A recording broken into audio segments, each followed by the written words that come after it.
Want to ride with me tonight?" The stranger's voice was low, unhurried, cutting straight through the silence of the street. Eliza Harper stood outside Pruitt's store with her last coin in her fist and humiliation burning through her chest. She had just been turned away in front of the entire town. Her son hadn't eaten since yesterday, and now a man she had never seen, rugged quiet, with eyes the color of a storm, deciding what it wanted to be, was looking at her like she was worth something. She didn't know his name. She didn't know his intentions. She only knew she was out of options. If this story already has your heart, you're in the right place. Subscribe to our channel, stay until the very end, and drop a comment telling us what city you're watching from. I want to see just how far this story travels. The coin sat there on the counter between them, small, tarnished, and absolutely useless in the face of a man who had already made up his mind.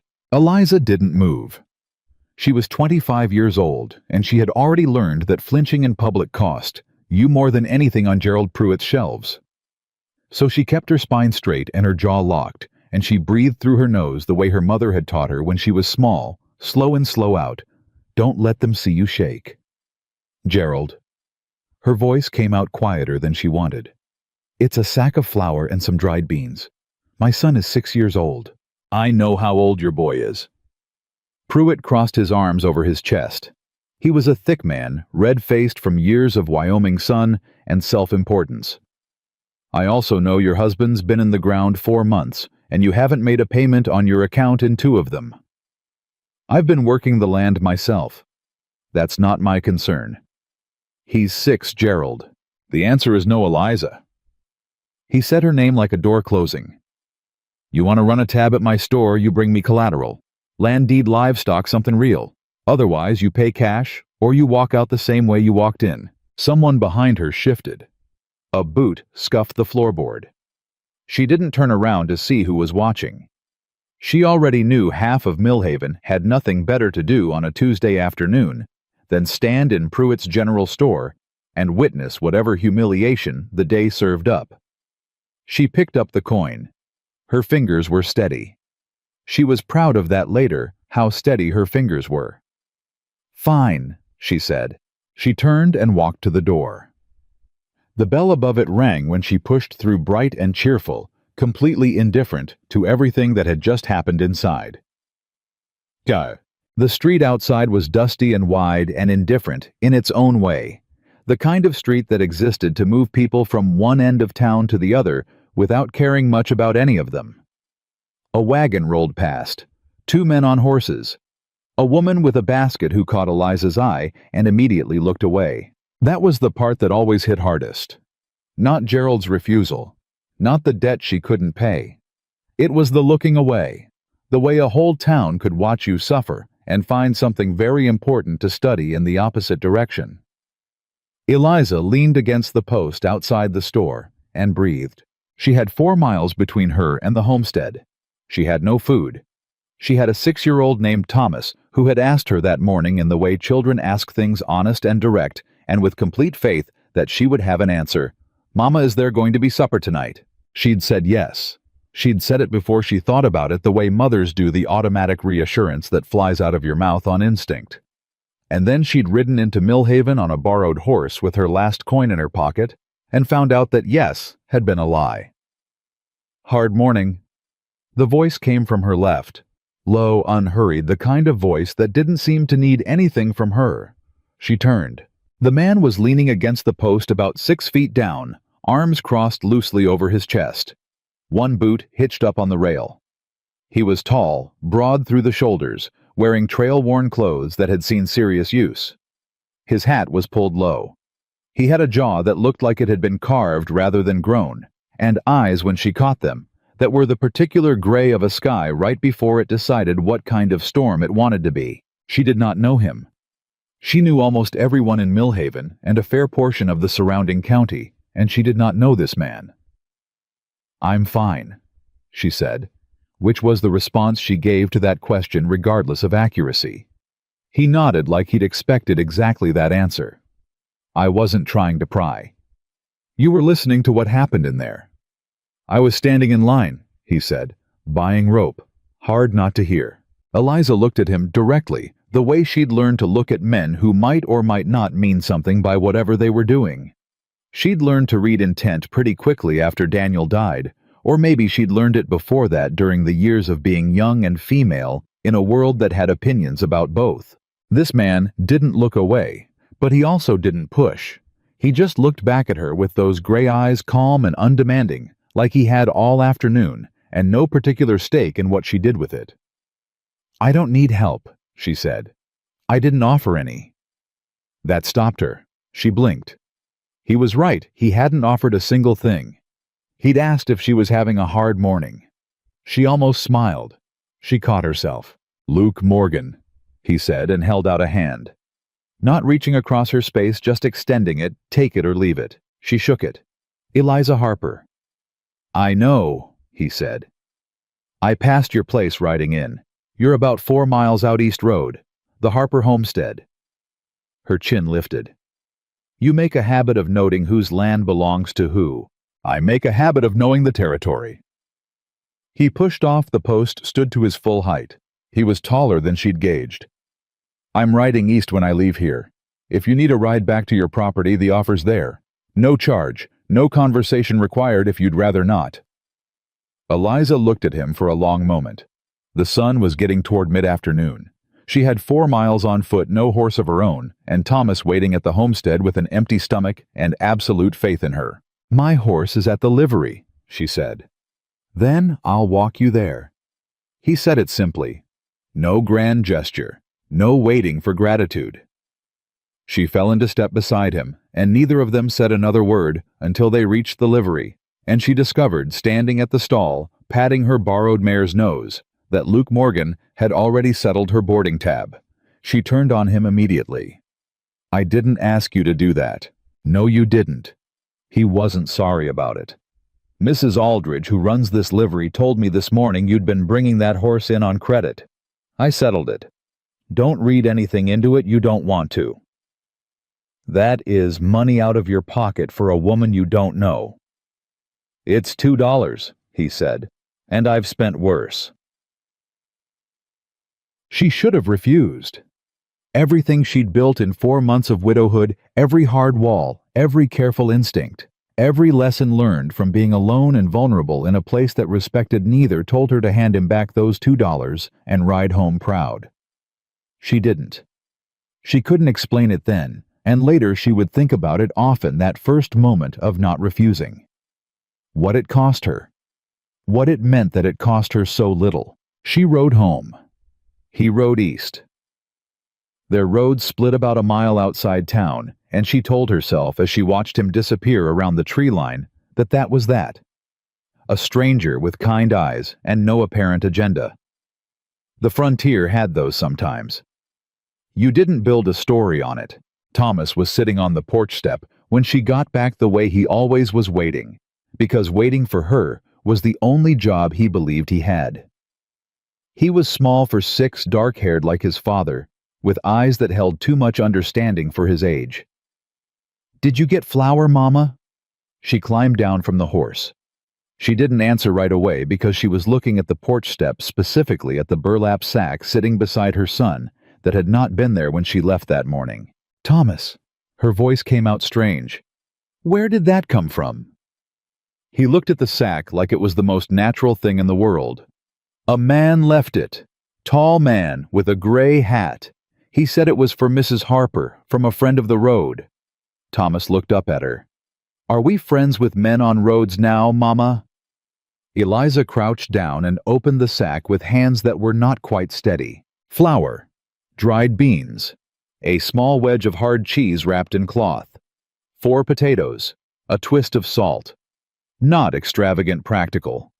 The things a person actually needed to feed a child through the week. She sat down on the porch step beside her son and just breathed. "Mama, is it okay?" "It's okay, baby." She pulled him close, pressed her lips to the top of his head. "We're going to be all right tonight." She did not sleep well. She lay in the dark of her bedroom, the room she'd shared with Daniel, still full of the shape of him somehow, 3 years of marriage pressing into the walls, and she stared at the ceiling and tried to sort out what she felt. Grateful. She was grateful. She was also furious at being grateful, which was the particular knot of emotion that came from accepting help when you hadn't asked for it and couldn't repay it. There was something in that sack of flour that felt like it complicated everything, and she didn't want complications. She wanted to survive. Simple, clean, one foot in front of the other. Luke Morgan was not simple. She'd known him 2 hours, and she could already tell that. In the morning, she made biscuits with the flour and watched Thomas eat 3 of them at the kitchen table with an expression of total uncomplicated happiness. And she thought, whatever it costs, whatever comes next, at least tonight, he ate. That was what she held on to. Luke Morgan came back 3 days later. She was in the yard splitting wood, an activity that in another life would have been Daniel's, but in this life had become hers, along with everything else that required physical strength and a certain willingness to be uncomfortable. She heard hoofbeats on the road and looked up, and there he was, coming down the lane at an easy walk, no hurry to him at all. She kept splitting. Let him come to her. He pulled up a respectful distance away, dismounted, looped his reins around the fence post. "Morning?" "Morning." She set another log on the block. He looked at the pile she'd split, looked at the pile she still had to do, looked at the axe in her hands. "Can I help with that?" "I can split my own wood, Mr. Morgan." "I didn't say you couldn't." He folded his hands over the top of the fence. "I asked if I could help."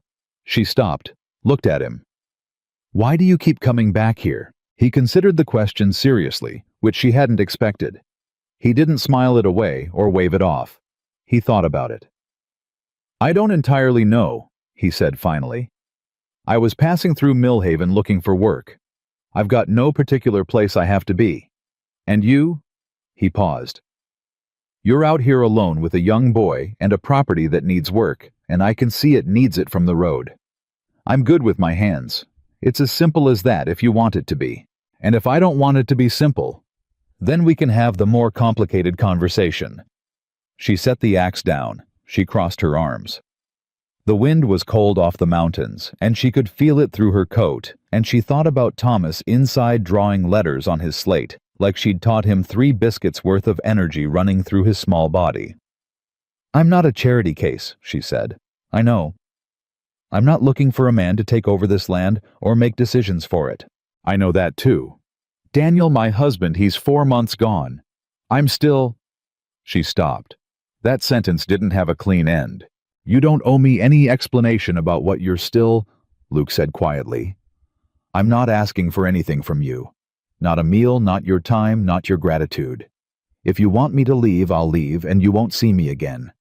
But if you'll let me, I'd like to fix that fence along your north pasture, because it's been down since before the snow and your livestock can wander. That's it. That's all I'm offering." Eliza looked at the north fence. She'd been meaning to fix it herself for 3 weeks. She hadn't had time. She'd barely had time to breathe. "There's coffee on the stove," she said. "You can have some when you're done." She picked up the axe and went back to splitting wood. She heard him moving around to the north fence, quiet and purposeful, and she let out a breath she'd been holding for 3 days. He fixed the fence. He drank 1 cup of coffee standing in the yard, and he left before noon. No fanfare, no expectation. He came back the following Tuesday, fixed a broken hinge on the barn door, drank his coffee, left. Thursday patched the roof over the lean-to where she kept the tools. Left without being asked to stay.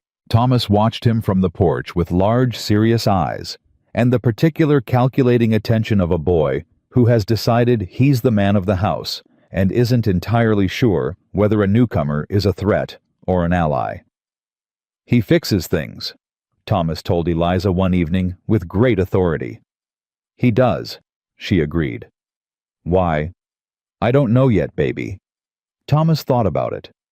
"I think it's because he's good," he announced with the simple certainty of 6 years old. "Some people are just good." Eliza wanted to say that she wasn't sure she believed that anymore, that the last 4 months had worn the belief in simple goodness down to something thin and careful. But she looked at her son's face open, certain still intact in ways she feared for, and she said nothing. Maybe she thought. Maybe some people are just good. She was afraid to find out for certain, because if she was wrong, it would cost her something she couldn't afford to lose. It was Agnes Whitmore who came first. 60s, sharp-faced, with the particular energy of a woman who had deputized herself as community conscience decades ago and had never been stripped of the post. She arrived on a Saturday morning in a wagon driven by her son, who had the good sense to stay with the horses. "Eliza Harper," she said, climbing down, and her voice had that particular quality, warm on the surface, cold about 4 inches in. "I hear you've got a hired man out here." "Good morning, Agnes." Eliza was on the porch, hands wrapped around her coffee cup. She did not invite her up. "I'm only asking because people are concerned." Agnes folded her hands at her waist. "A widow woman alone on a property, letting a strange man come and go. He's helped with some repairs." "What kind of repairs is what everyone's wondering." Eliza looked at her. "The fence kind," she said, perfectly even. "The barn door kind. The roof kind." Agnes's mouth tightened. "You know how it looks." "I know how some people choose to see it." "Your reputation, Eliza." "Is mine." She stood up from the porch railing. "Thank you for coming out, Agnes. You've got a long ride back." Agnes stared at her for a moment, recalibrating. Then she lifted her chin. "I'm only saying this because I knew your mother." "My mother," Eliza said, "would have told you to mind your own affairs. She just would have said it more politely than I'm inclined to." Agnes left. Eliza watched the wagon roll back down the lane and felt the satisfaction of that exchange for exactly 40 seconds before the doubt came in, quiet, insidious, picking at the edges. Because Agnes wasn't wrong about one thing. People were watching. People were always watching a young widow out here alone, and their watching had weight, and their opinions had consequences. She had to sell her livestock eventually. She had to buy from Pruitt's store eventually. She lived in this town for better or worse, and the town was watching what she let Luke Morgan do in her yard. She thought about telling him not to come back. She was still thinking about it when she heard Thomas calling from around the barn. "Mama, Mr. Luke is here." And she heard the unguarded excitement in her son's voice, the pure, uncomplicated joy of a boy who had started watching the road each morning. And she pressed her hand flat against the porch railing and felt the grain of the wood under her palm, solid and real. Not yet, she thought. She couldn't do it yet. Luke came around the corner of the barn with Thomas at his heels, his gray hat tipped back, something in his hand. A carving he'd made, apparently a small wooden horse. He was showing Thomas how he'd done it, the angle of the knife, the grain of the wood, and Thomas was listening with the absolute full-body attention he gave to things that mattered to him. Something shifted in Eliza's chest, something she didn't have a name for, something she wasn't ready to name. She went inside to start lunch before either of them could see her face.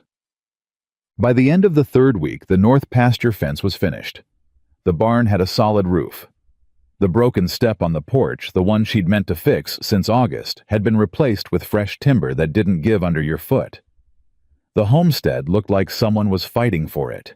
Eliza stood in the yard one evening after Thomas was asleep and looked at the place she'd been terrified she would lose. It looked different. It looked like what it could be if someone kept fighting. If she kept fighting? She didn't say that to Luke. She wasn't ready to say things like that to him. But she poured him a second cup of coffee the next morning without being asked, and she thought that maybe, just maybe, she was starting to understand why Thomas believed some people were just good. She was also starting to be afraid of how much she wanted that to be true. The second cup of coffee became a habit, not a spoken one. Nobody declared it. Nobody made a rule out of it. It simply happened the way real things happen, quietly and without fanfare, until one morning Eliza realized she was pouring it before she even heard his boots on the step. And the realization sat in her chest like a stone dropped into still water. She didn't say anything about it. Neither did he. That was the thing about Luke Morgan that she couldn't find fault with, no matter how hard she tried. And she tried because finding fault would have been easier than whatever this was becoming. He never pushed, never leaned, never looked at her like a man tallying up what he was owed for every repaired hinge and split cord of wood. He came, he worked, he drank his coffee standing in the yard, and he left. Sometimes Thomas talked his ear off, and Luke listened with the patience of a man who genuinely found a 6-year-old's opinions about horses to be worth hearing. Sometimes they barely exchanged a dozen words. Either way, he showed up the next time like nothing needed to be explained or justified. It was the most disarming thing anyone had ever done to her. She found herself waiting for the catch, because in Eliza Harper's experience, 25 years of it, including 3 years of a marriage that had started with love and ended with loneliness. Before Daniel ever went into the ground, there was always a catch. Men who gave without asking were usually saving up the asking for something bigger. She watched for it. She kept watching. It didn't come. It was a Wednesday, 4 weeks after she'd met him outside Pruitt's store, when Luke showed up with a second horse in tow, a bay mare older but solid, and told her he'd noticed she was still borrowing the livery horse, and that wasn't sustainable. Eliza came off the porch so fast she nearly missed the step. "Where did that come from?" "Rancher east of here, Sam Fielding. He's got more horses than he needs, and he's willing to work a trade." Luke held the mare's lead rope loose in his hand. "I told him you'd do 3 weeks of mending work shirts, trousers, whatever his crew needs sewn. He said that's fair. You negotiated a trade on my behalf." Her voice was careful, too careful. "I offered a possibility," he said. "You can say no. You should have asked me first." He looked at her steadily. "You're right. I should have. No defensiveness, no justification. Just, you're right. I saw the problem, and I moved before I thought about whose problem it was to solve. I'm sorry." She stared at him. In her experience, men who were told they'd overstepped either argued the point or overcorrected into wounded silence. Luke Morgan just stood there, and was sorry clean and simple, and waited for her to decide what happened next. The mare was beautiful. She was practical and solid and exactly what the homestead needed, and Eliza was furious at how badly she wanted to accept. 3 weeks of mending," she said finally. "That's the trade. I'd have to see Fielding's terms myself. I'll ride with you when you're ready." She looked at the mare for a long moment. Then she walked over, put her hand on the horse's neck, felt the muscle and warmth of her. The mare turned her head and blew a soft breath against Eliza's shoulder. "What's her name?" "Fielding calls her June." "June," Eliza said. And something in her voice went softer than she meant it to. Thomas came running from around the side of the house, stopped dead when he saw the horse, and looked up at Luke with eyes the size of $50. "Is that ours?" "That's your mama's call," Luke said. Thomas turned to Eliza with the full, devastating power of 6-year-old hope aimed directly at her face. She almost laughed. Almost. "Go get her some water," she told him. "Barn bucket." Thomas was gone before she finished the sentence. She rode out to Fielding's ranch that Friday, Luke beside her, and she negotiated the mending terms herself. She made that clear before they left, that she would do the talking, that Luke was there to ride with her, and nothing else. He agreed without blinking. Sam Fielding turned out to be a weathered man in his 60s, suspicious of strangers, and immediately respectful of a woman who looked him in the eye and knew what her labor was worth. They settled terms in under 20 minutes. Eliza came away with the horse 3 weeks of mending work, and though she'd never admit this to anyone, a kind of quiet satisfaction that felt unfamiliar after months of only surviving. On the ride back, Luke said, "You're good at that." "At what?" "Knowing what you're worth, and not moving off it." She looked straight ahead at the road. "I had to learn." "Most people never do." He said it without any particular emphasis, just as an observation. They let other people set the number. She thought about Gerald Pruitt's counter and the coin she'd pushed back. She thought about Daniel, who had loved her, but had also quietly and without malice made most of the decisions, and left her to discover after he was gone how little she'd been taught to make them herself. "I'm still learning," she said. "Aren't we all? It was the most they'd talked in a single conversation. And afterward, the silence between them felt different, not empty but full, the way a room feels different after someone said something true in it. The mending work for Fielding's crew started the following Monday, and it was harder than she'd anticipated. Not the sewing itself, but the logistics of managing it alongside the homestead. She was up before dawn, working the land through the morning sewing, through the afternoon, cooking, managing Thomas, and falling into bed so tired that sleep came before she could think about being afraid. Luke noticed. Of course he noticed. He didn't say anything about it. But one morning she came outside to find the garden turned over. She'd been meaning to prepare it for planting and hadn't had the time, and the fence posts along the south side reset in the ground properly, no longer leaning at the precarious angle that had been bothering her for weeks. She stood there looking at it, and something hot and complicated moved through her chest, and she had to go back inside for a minute and stand at the kitchen sink and breathe. She didn't want to need this. That was the honest truth of it. She had spent 4 months building a version of herself that didn't need anything from anyone, and Luke Morgan was dismantling it one fence post at a time, and she couldn't figure out whether to be grateful or terrified. Both, she decided. She felt both. The town kept talking. She heard it in fragments, not directed at her because nobody in Millhaven was quite brave enough for that after she'd sent Agnes Whitmore home with something to think about. But in the pauses when she rode in for supplies, in the way conversations shifted, when she passed in the particular silence of women at the dry goods counter who were definitely not discussing her. Reverend Hartley was more direct. He stopped her after the Sunday service she made herself attend for Thomas's sake, for the routine of it, and walked with her toward her horse with his hands folded and his face arranged into concern. Eliza. He said her name the way men said it when they were about to say something they'd dressed up as pastoral care. There are people in this congregation who worry for you. I'm well, Reverend. The man who's been coming to your property has repaired my north fence, replaced my porch step, and helped me secure a horse through legitimate trade. She untied June from the post. If the congregation would like to make a list of additional concerns, they can leave it with me, and I'll review it at my convenience. Hartley blinked. I only mean, I know what you mean. She kept her voice even. Not angry, she couldn't afford angry, not in public, not with an audience of Sunday churchgoers within earshot. My husband died 4 months ago. I have a child and a homestead and land I'm trying to hold. If someone chooses to help with that, it is my choice and my business, and I'll ask that you trust my judgment. She rode home with Thomas behind her on the saddle, and her jaw set, and her eyes burning in a way she refused to call crying. Thomas put his arms around her waist and said nothing, and that quiet understanding from a 6-year-old was somehow the thing that almost broke her. That afternoon, Luke came by. He took one look at her face. She thought she had it under control, thought she'd put it somewhere. He couldn't see it, and said quietly, "Bad morning." She laughed, and it came out wrong, too sharp at the edges. Reverend Hartley has concerns about my choices.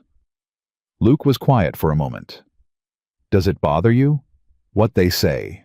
Of course it bothers me. The words came out before she could catch them. I have to live here. These are the people I buy from and sell to and see every week. Of course it bothers me. She stopped, drew a breath. What bothers me more is that it bothers me. I know what's true. I know what you've done and what you haven't done, and I know the difference between a man helping and a man taking advantage. But knowing the truth doesn't make it easier to walk into town and feel their eyes. Luke sat down on the porch step. He turned his hat in his hands, a slow rotation. I can stop coming, he said. If it's making your life harder, I can stop. Don't. The word came out before she thought it. He looked up at her. She felt heat rise in her face. Don't stop on account of what they think. That's no. I'm not making decisions based on Agnes Whitmore's opinions. I made that decision and I'm standing on it. He watched her for a moment, something unreadable moving behind those gray eyes. Then he nodded, put his hat back on, and stood up. I'm going to look at that section of wall in the barn that's been bothering me. The planking's soft. There's coffee on the stove. I'll get it when I'm done. She watched him walk toward the barn, and she pressed her lips together, and she thought, whatever this is, wherever it goes, I am not letting other people's fear make the decision for me. Not this time, not again.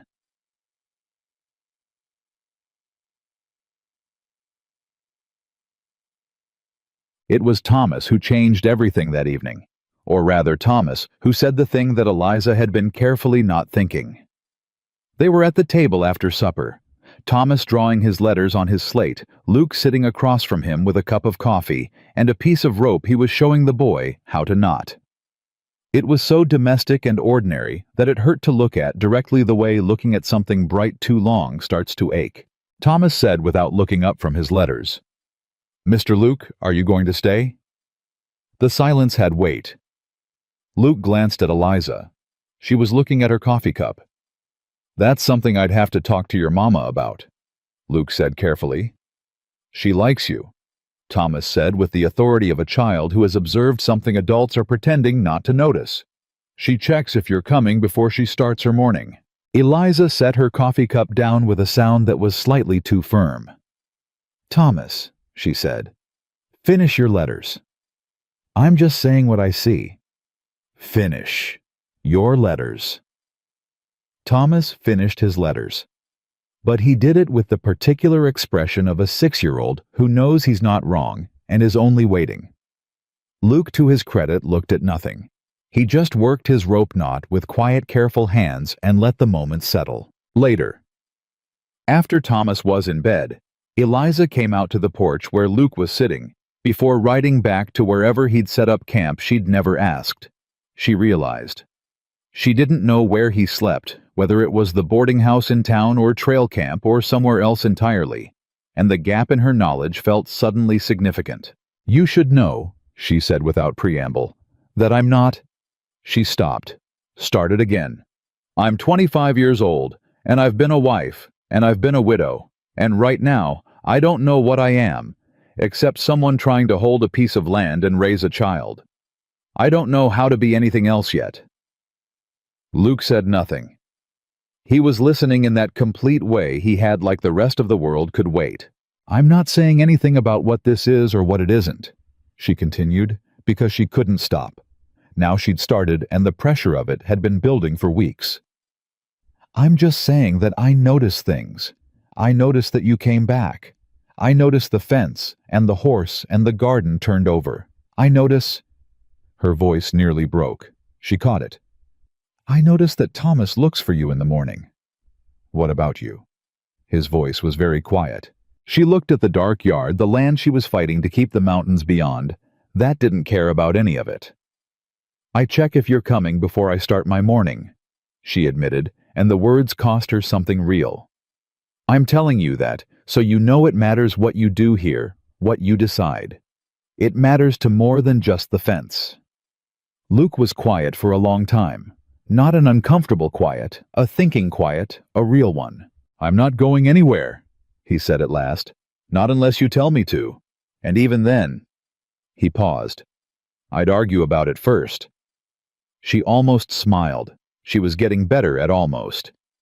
"I want to ask you something," she said. "Where do you sleep?" He blinked. Whatever he'd expected, it wasn't that. "Boarding house in town. Mrs. Aldridge has a room above the livery."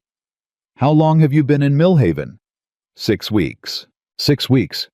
She counted backward. "That's 2 weeks before you found me at Pruitt's store." "Yes." "What were you doing for those 2 weeks?" He looked at her steadily. "Looking for work, getting the lay of the land. And then you saw a woman get turned away at the store and decided to adopt her."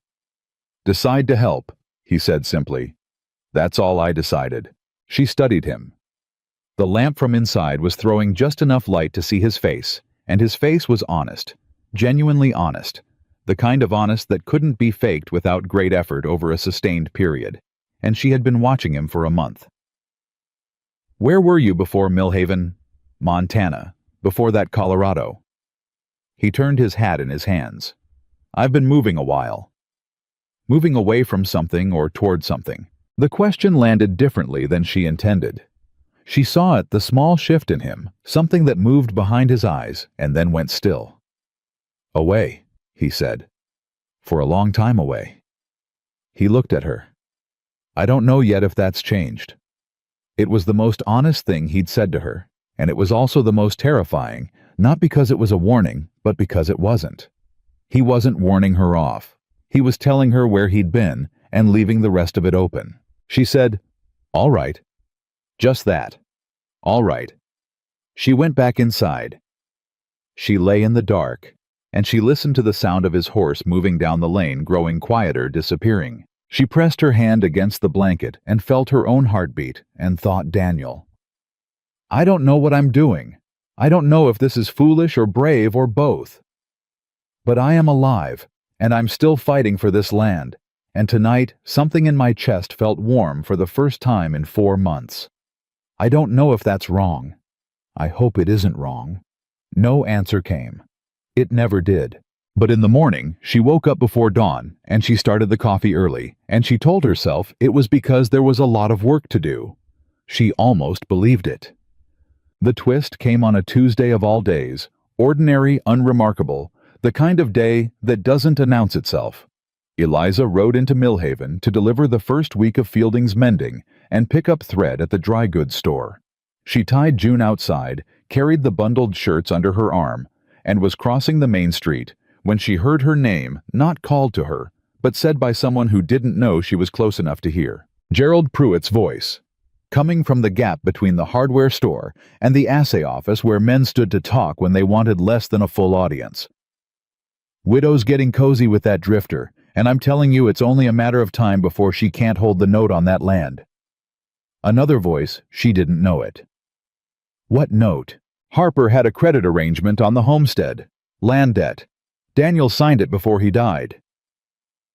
Pruitt's voice was lower now, but she could still catch it, could hear the particular oily satisfaction under the words. "Payment's overdue. I've been patient given her circumstances, but patience has limits. Man can't run a business on sentiment." "What are you going to do?" Pruitt said, "I'm going to wait a little longer. Let her think she's managing. And then I'm going to call the note, and that land goes to the highest offer. I've already had interest." Eliza stood perfectly still in the middle of the street. The shirts were still under her arm. The thread she'd come for was still in the dry goods store. The world was still moving around her wagon wheels, voices the ordinary machinery of a Tuesday, and she was standing at the center of it, absolutely unable to move. There was a debt on the land. Daniel had signed something. She hadn't known because Daniel hadn't told her, because Daniel had handled the business side of everything. And she'd let him because that was how things worked, and she'd never imagined she would need to know. She hadn't known. And Gerald Pruitt had been counting the days. She made herself walk. 1 foot, then the other. She delivered the shirts to Fielding's man waiting at the livery. She bought her thread. She rode June home at a walk, because she didn't trust herself to push the horse faster without losing her grip on the careful, deliberate calm she was using to hold herself together. When she got home, Luke was there. He was working on the garden sleeves, pushed up hands in the dirt.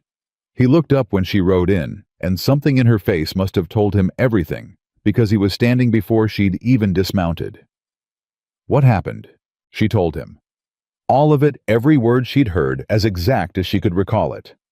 She stood in her yard, and she told him in a flat, careful voice, because the flat, careful voice was the only way she could say it without something else breaking through.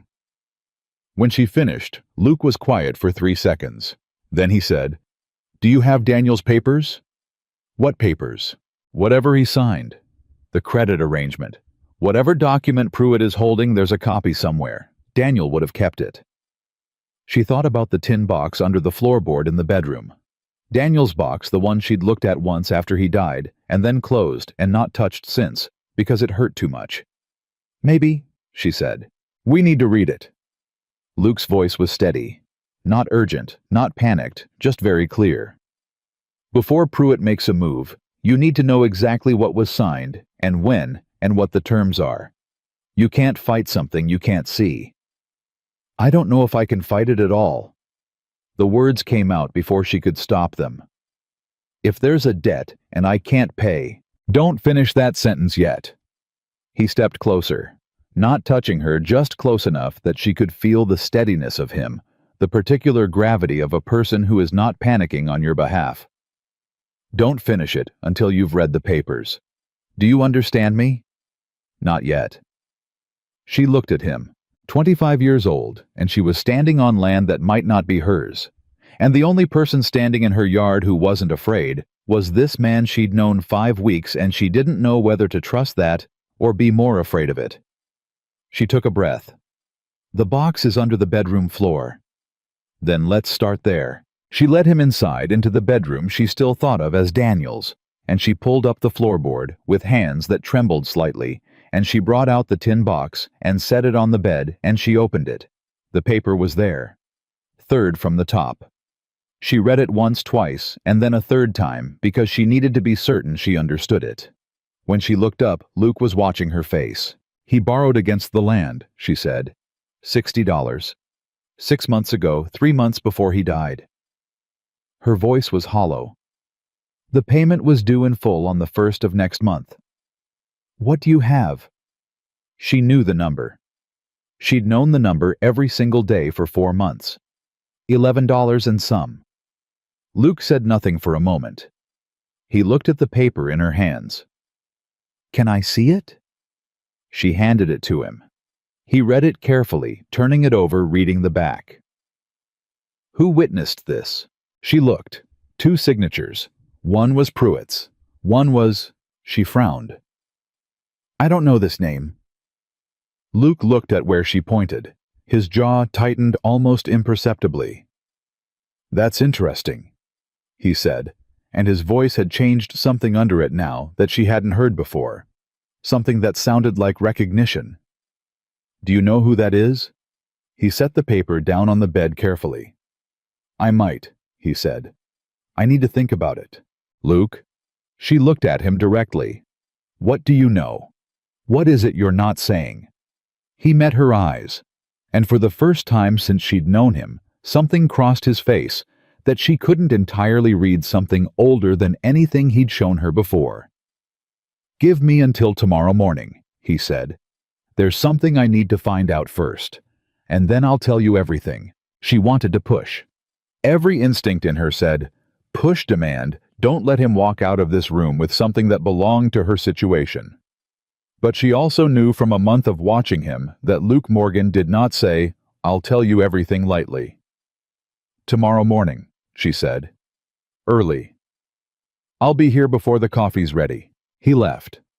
She sat on the edge of the bed with the tin box open beside her and Daniel's paper in her hands, and she thought about all the things she hadn't known, and all the things she still didn't, and the particular shape of the fear that came from realizing the ground under your feet had been compromised long before you ever started to trust it. She also thought about Luke's face when he'd seen that second signature. Tomorrow, she told herself. Tomorrow she would know. She put the paper back in the box, put the box back under the floor, and she went to start supper. She fed Thomas. She listened to him talk about the horse and the knot Luke had taught him, and a bird he'd seen that he was fairly sure was the biggest bird in Wyoming. And she thought, whatever is coming, whatever Pruitt is planning, and whatever Luke knows, I am not losing this land. I am not going to let a debt Daniel signed in secret take the only thing left that belongs to my son. She had $11. She had a month. She had a rugged cowboy riding toward information she didn't have yet. And she had, for the first time in 4 months, something that felt dangerously close to anger instead of despair. Anger, she had learned, was easier to work with. He was there before the coffee was ready. Eliza heard the hoofbeats while she was still striking the match, and something in her chest released a tension she hadn't realized she'd been holding through the entire night. She'd slept badly, not the restless half-sleep of exhaustion, but the wide-eyed, ceiling-staring kind that comes when your mind refuses to stop working a problem. It doesn't have enough pieces to solve. She'd lain there running numbers she already knew didn't add up. Thinking about Daniel's signature on that paper, about Pruitt's voice in the gap between buildings, about the look on Luke's face when he'd seen the second name. She had the coffee poured by the time he knocked. He always knocked, never just walked in, and she'd stopped noticing how much that mattered until just now. Come in. He came through the door hat in hand, and he looked like a man who also hadn't slept. There was a tightness around his eyes that hadn't been there yesterday, and he sat down at the table without being invited, which was new, and set his hat on the wood beside him. She set the coffee in front of him, sat across from him, waited. "The second witness," he said, "is a man named Calhoun.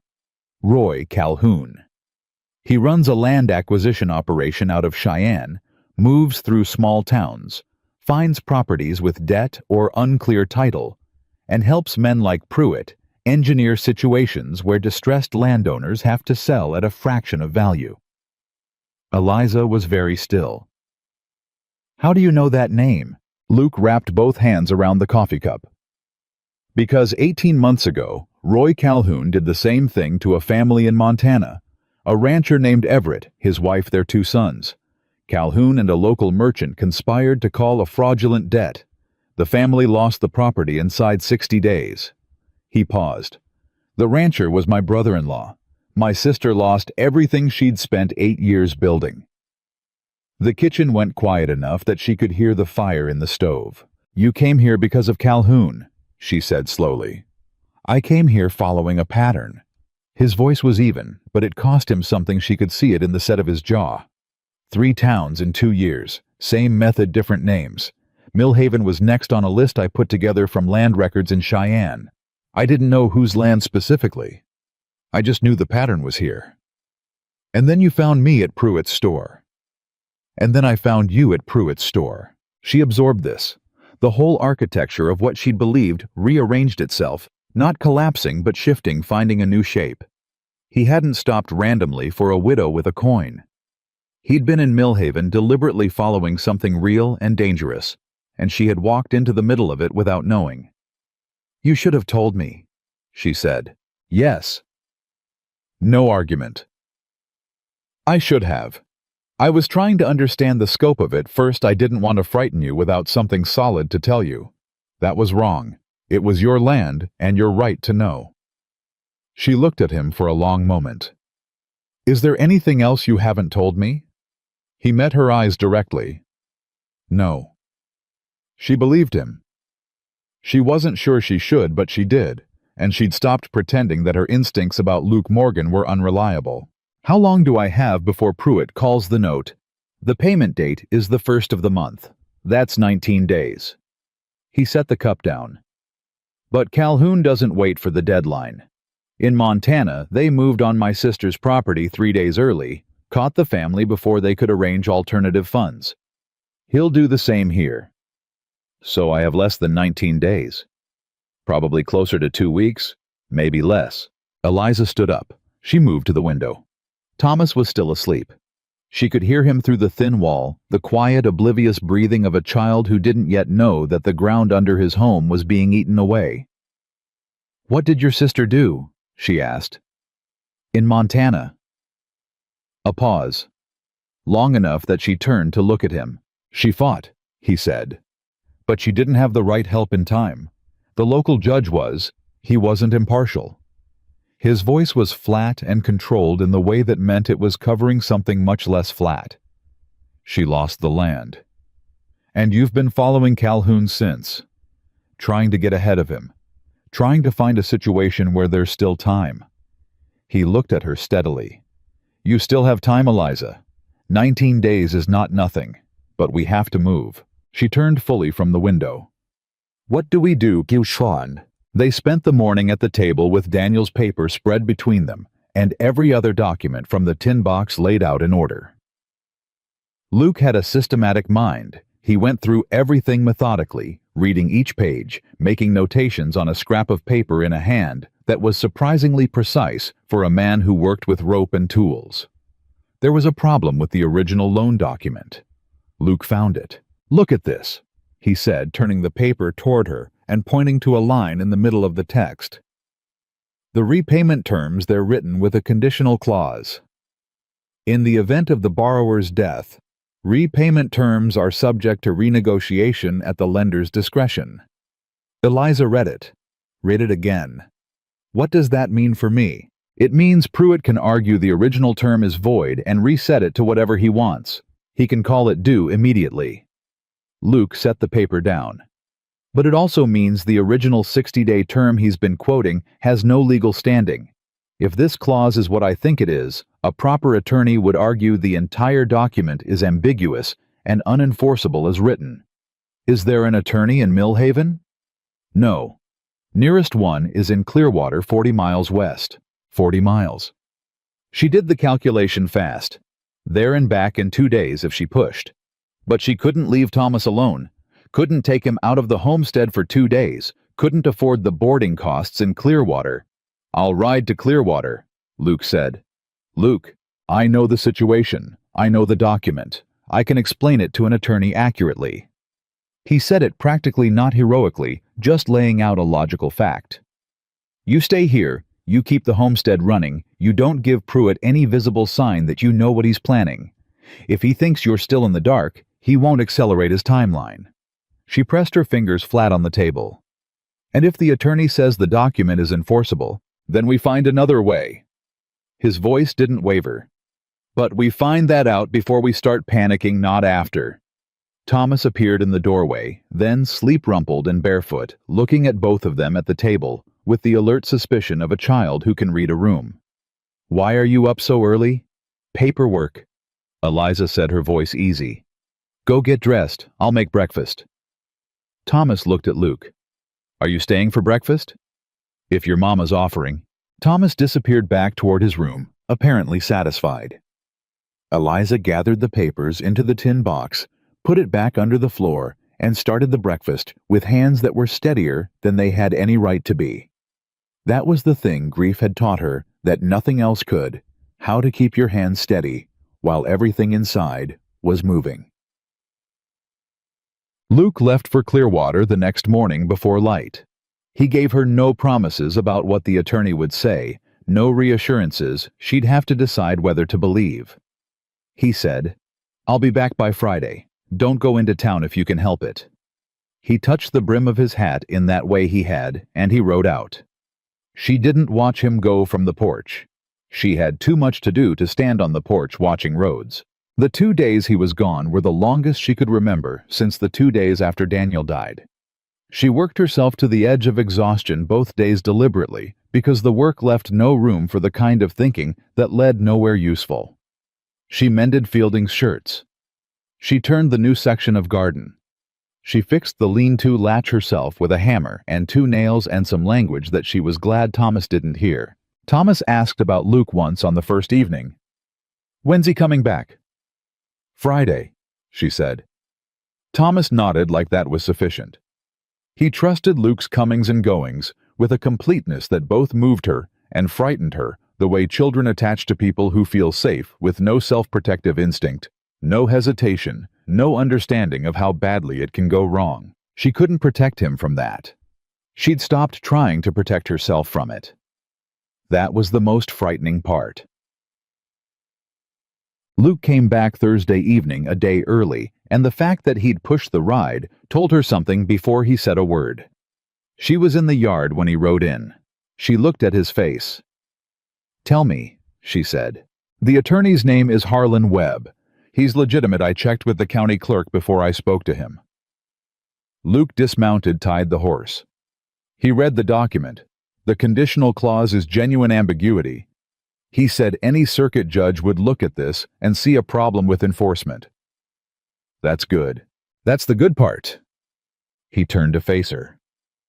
The problem is that Pruitt knows this too, or Calhoun does.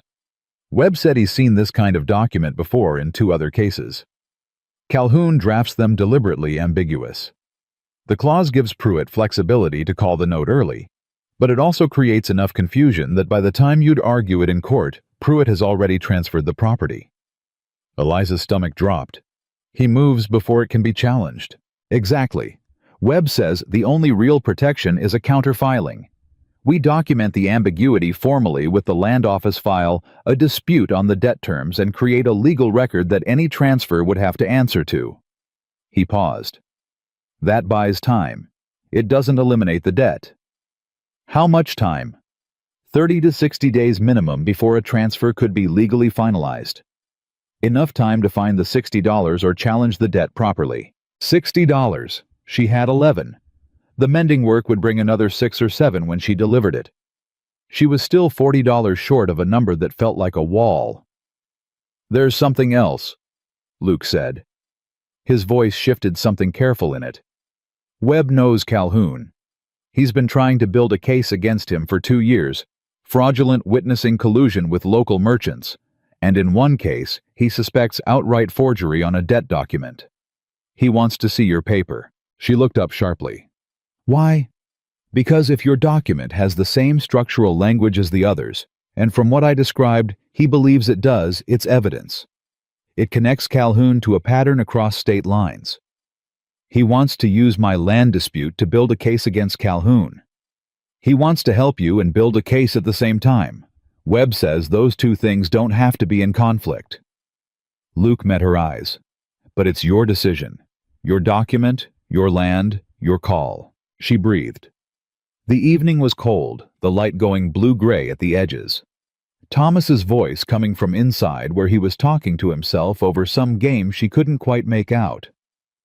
"If Webb files the counter-dispute and Calhoun knows about it," she said slowly, "he accelerates. He won't wait. No. He'll move immediately. So we'd be inviting a faster attack in exchange for a legal record that slows the transfer." "That's the trade, yes." She looked at him. "What would you do?" He was quiet for a moment. "I'd file," he said, "because the alternative is waiting for Pruitt to move on his timeline and having no record at all. At least this way you're fighting forward, not just defending." "Fighting forward?" she repeated. "You've been doing it since I met you. This is just doing it with a lawyer's name behind it." She almost smiled. Almost. "When can Webb come?" "He can be here by Monday if I ride back tomorrow with your answer." "Then ride back tomorrow." He nodded. "No celebration, no? I told you so." "Just all right, that's what we do next." She appreciated that more than she could have explained. He did not ride back the next morning, because that night everything changed. It started with Thomas. Eliza woke at some hour past midnight to a sound she didn't immediately identify. Not quite crying, not quite coughing. A thin, ragged sound that pulled her out of sleep with the particular velocity that only a mother knows. The way your body answers your child before your mind fully arrives. She was in Thomas's doorway in seconds. He was burning, not warm, not feverish in the ordinary way. Burning his skin so hot, she pulled her hand back when she touched his forehead, his small chest working too hard, each breath shallow and labored in a way that didn't sound like a chest cold or a winter cough. It sounded like something wrong inside, something deep and serious, and her stomach turned to ice. "Thomas." She was already pulling the blanket back, already assessing with her hands and her eyes. "Baby, look at me." He opened his eyes. They were glassy, unfocused, and he said her name wrong, Mama, with a slur at the edge too slow, and she knew. She'd seen fever like this before. Her brother when she was 12. The way it came on fast, the way it went deep, the way you could lose someone to it inside 48 hours if you didn't move. She did not let herself panic. She moved instead. She had the quilt soaked in cold water and folded against his forehead within 2 minutes. She had water at his lips, urging sips, talking to him quietly and continuously, because she'd heard that voice mattered, that hearing his mother's voice would keep some part of him present and fighting. She built the fire up. She sat beside him on the bed with her hand on his chest, feeling each breath, counting them, measuring against some internal scale of this is bad, and this is worse, that she'd assembled from every bit of frontier knowledge she owned. He was worse. By the time the sky started to go from black to charcoal gray, Thomas's breathing had become a sound she refused to name, but that lived in her worst nightmares. A wet, labored sound low in his chest. Pneumonia. She was almost certain. The nearest doctor was a man named Cass, 12 miles north in a town called Ridley. She had no way to reach Ridley. She had a horse, but she couldn't take the horse and leave Thomas alone and burning with no one to watch him. She had no neighbors close enough to ride for. She had nothing. Except. She went to the window. She did something she had not done in the entire time she'd known Luke Morgan, not once, not even in the worst nights of the past weeks. She needed him. Not wanted. Not appreciated. Needed in the raw, urgent, undisguised way that stripped every wall down to nothing. She pulled on her coat over her nightgown, and she went to the barn, and she saddled June with shaking hands. And she rode not to Millhaven, not toward town, but east, toward where she'd once glimpsed a lamp at night, and calculated he must have set a camp when he stayed late working. She rode hard, calling his name into the dark before she even reached the tree line. Luke! Luke Morgan! She heard him before she saw him movement a lamp raised. Eliza! His voice was sharp, immediate, already alert. What happened? Thomas, she said. He's burning. His chest, it's bad, Luke. I think it's pneumonia, and I can't get to Ridley alone, and I can't leave him. She heard him moving fast, heard the horse, saw his shape in the lamplight already pulling the saddle. Go back to him, he said. Stay with him. I'll get Cass. It's 12 miles. I know how far it is. He was mounted before she finished the sentence. Go back to your boy Eliza. I'll bring the doctor. She looked at him just 1 second, one single second, and what she felt in that moment was too large and too complicated to be called by any one name. It was gratitude and terror, and something that went underneath both of them, something foundational. She turned June and rode back hard. She didn't know how long it took.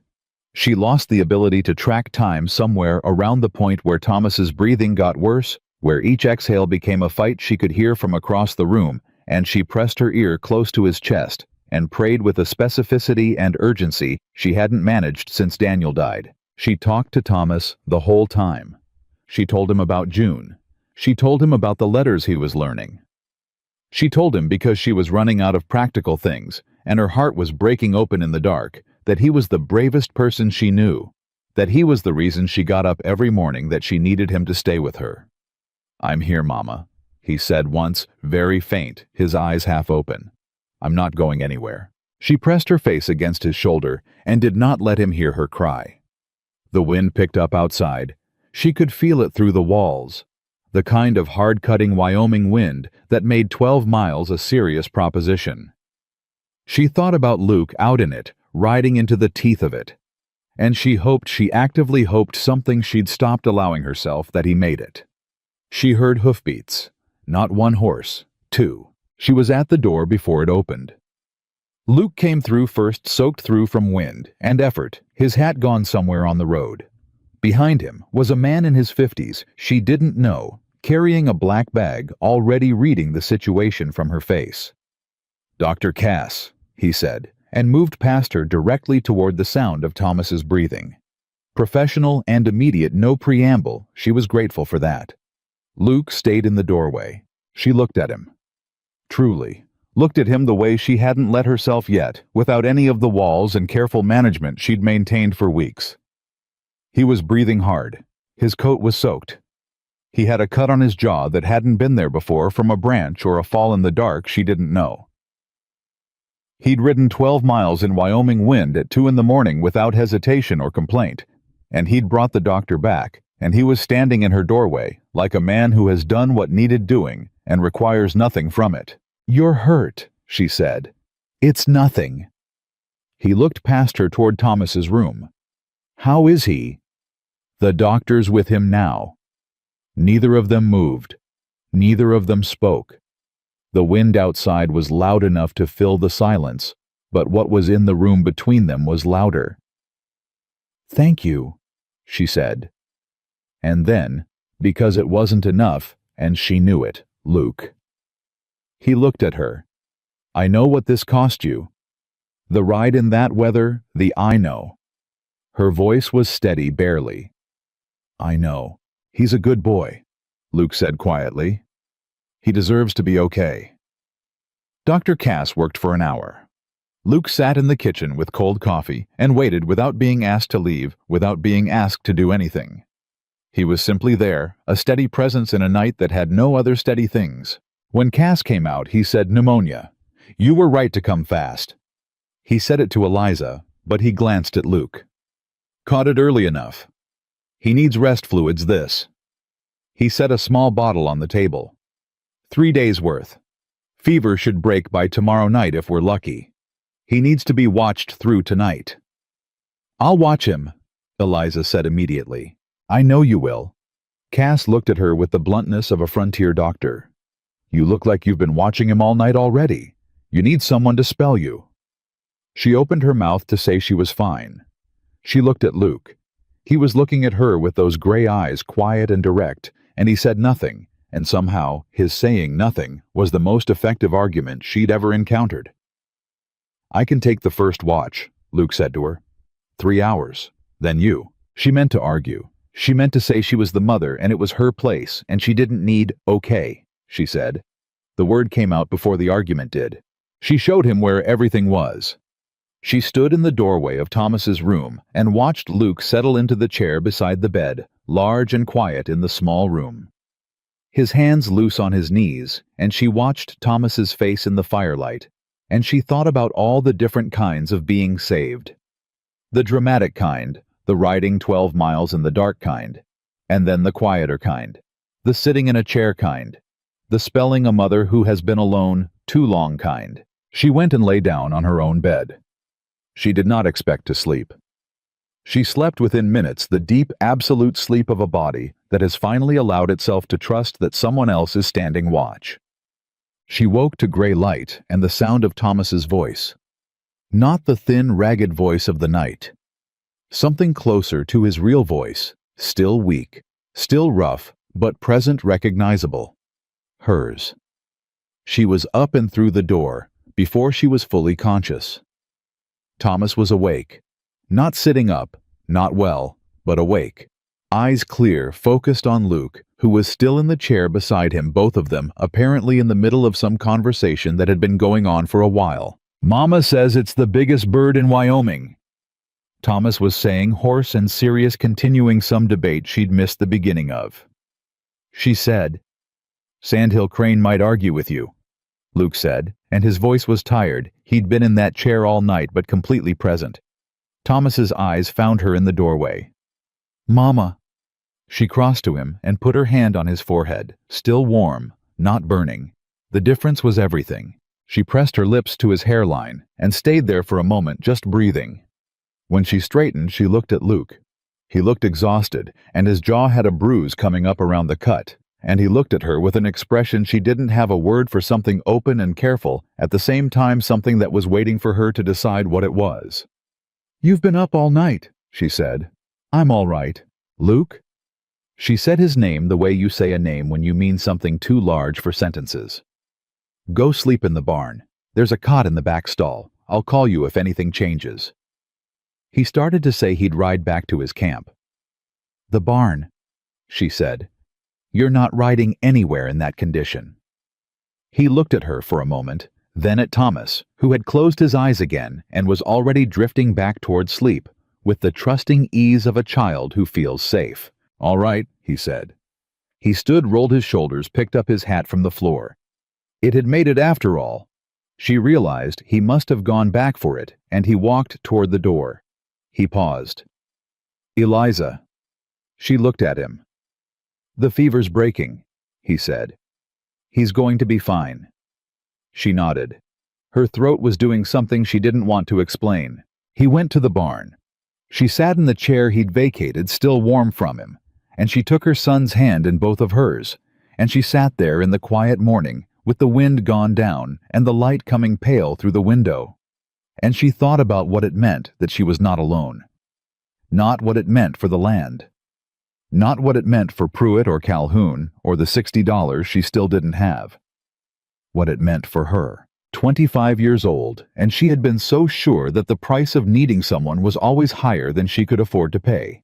She had been so sure that letting someone in was a transaction that would eventually come due in a way she couldn't survive. Thomas's hand was small in hers. His breathing was easier. Outside, the light was growing ordinary and indifferent, and in the barn, a man who had ridden 12 miles in the dark and then sat up all night was finally sleeping. She didn't move. She just held her son's hand and let herself sit in the truth of it. She had let someone in, and the world had not ended, and her son was breathing. That was enough. For right now, in this moment, that was enough. The $60 would have to wait until morning. Thomas's fever broke on the second night, exactly the way Dr. Cass had said it would, not dramatically, not with any announcement. Just a slow easing the heat going out of him, the way a fire goes, when it's finally burned through everything it had to burn. Eliza felt it under her palm at some point, past midnight, the change in his skin, and she sat very still for a full minute, just feeling it before she allowed herself to believe it. She put her forehead down on the blanket beside his hand and breathed. "Thank you," she thought to whoever or whatever was listening. Just thank you. Luke had slept 6 hours in the barn and come back in the evening without being summoned, appearing in the kitchen doorway with the quiet matter-of-factness that she'd stopped questioning. He'd heated soup. He'd spelled her again at midnight. By the time the fever broke, he was in the chair, and she was on the small cot she'd dragged in from the storage room, and when she woke and went to him and said, "It's breaking," his shoulders dropped with a relief he hadn't let her see until that moment. "Good," he said. Just that. But the word carried everything. Thomas spent the next 2 days in bed, irritable, demanding, and deeply put out by the injustice of being forbidden to go outside, which Eliza took as an excellent sign. A sick Thomas was frighteningly quiet. An annoyed Thomas arguing with her about whether he was well enough to see the horse was her actual child restored. Luke bore the brunt of his complaints with a patience that bordered on inhuman. "Mr. Luke, tell Mama I'm fine." "Your Mama's right," Luke said without looking up from the harness he was mending at the kitchen table. Thomas stared at him with betrayal. "You're supposed to be on my side. I'm on the side of you not getting sicker. Those are the same side right now." Thomas looked at Eliza. She looked back at him unmoved. He pulled the blanket over his head and made a sound of profound injustice into the fabric. Luke caught Eliza's eye across the table. There was something in his expression, warm and exhausted, and almost amused, and she looked away before either of them could make anything of it. But she felt it. She felt it the way you feel something true.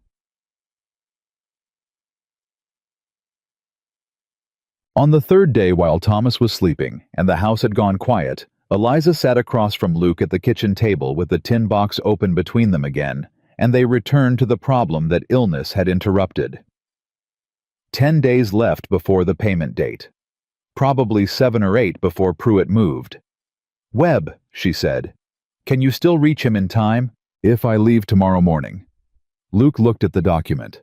"But there's something I need to tell you first. Something Webb said that I didn't have a chance to explain before Thomas got sick." She waited. "Calhoun is going to be in Millhaven."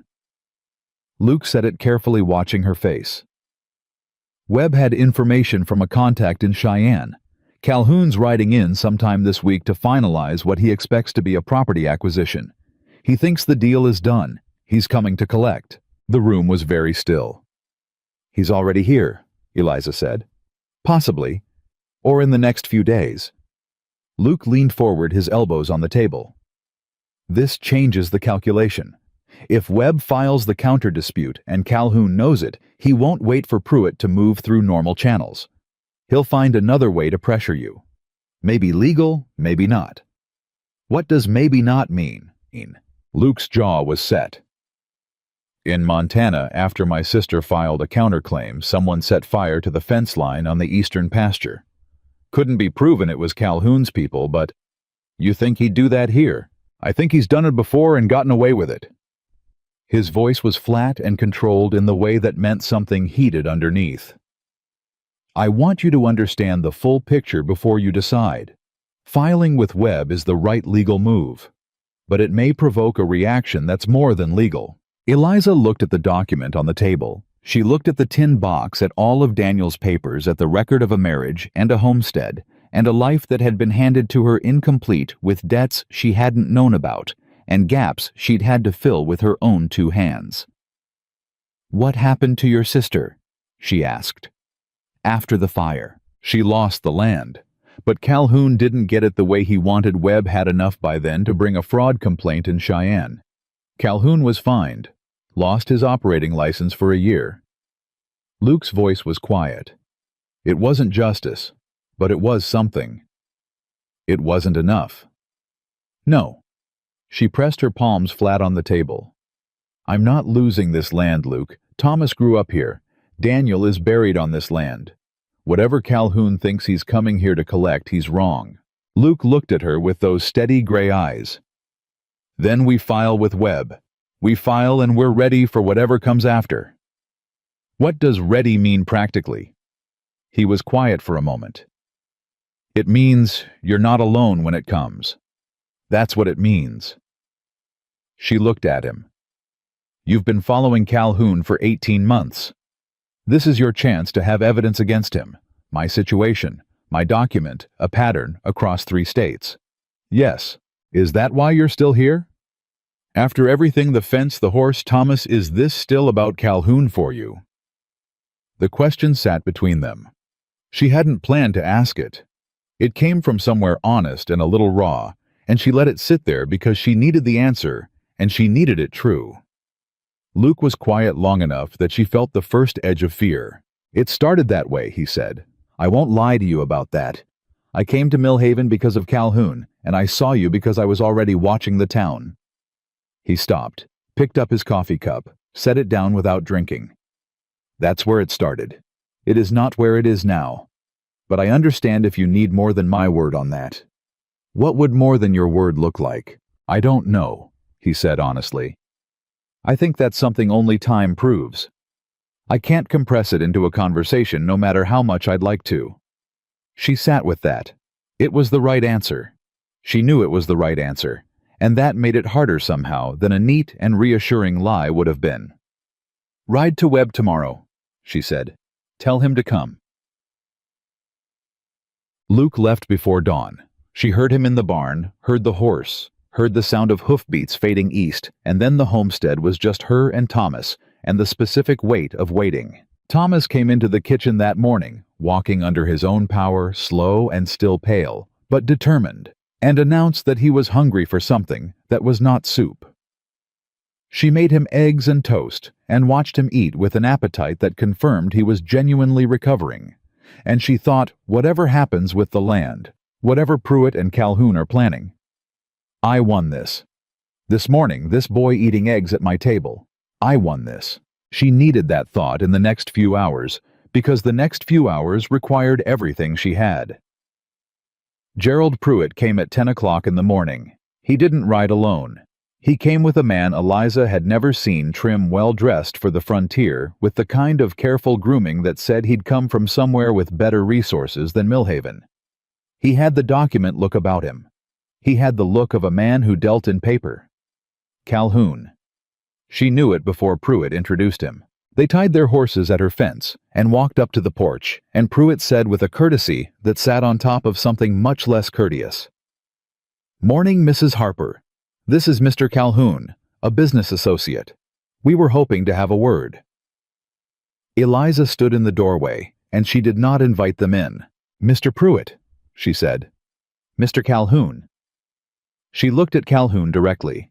He was maybe 50, with eyes that assessed everything and rested nowhere, the kind of eyes that were always calculating the next position before they'd finished with the current one. What can I do for you?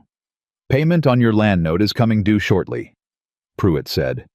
We wanted to discuss your options given the circumstances. My options, she said. There's no shame in a situation being beyond a person's means, Calhoun said. His voice was smooth and genial, the kind of voice trained to make the thing it was saying sound like the most reasonable thing in the world. Especially for a widow managing alone. I represent a land acquisition company that could take this property off your hands at fair market value. You'd walk away with your debt cleared and cash in hand. A fresh start. She looked at him. You've been watching this property. I've been aware of the situation, yes. Before my husband died or after? A tiny pause. We became aware of it recently. My husband signed that document 6 months before he died, she said. 6 months, Mr. Calhoun. That document was drafted before Daniel was in the ground. So I'll ask again. Were you aware of this property before my husband died or after? Calhoun's expression didn't change. Practiced. The timing of our awareness is really not relevant to, it's relevant to me. She kept her voice completely level. It is, in fact, extremely relevant to me. Pruitt shifted his weight. He was less comfortable than Calhoun.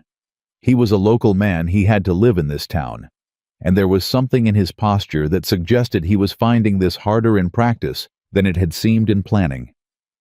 Eliza, the note is due in 10 days. 8? Calhoun corrected. And something in that automatic correction, the precision of a man who has been counting days very carefully, told her everything about how deliberately he'd timed this visit. 8 days, she agreed. I'm aware. We're offering you a clean exit, Calhoun said. Fair market.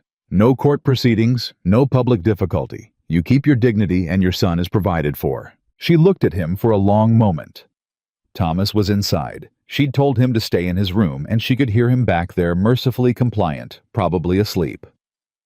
I'll consider your offer, she said. Calhoun's eyes sharpened. He hadn't expected that. He'd expected tears or argument.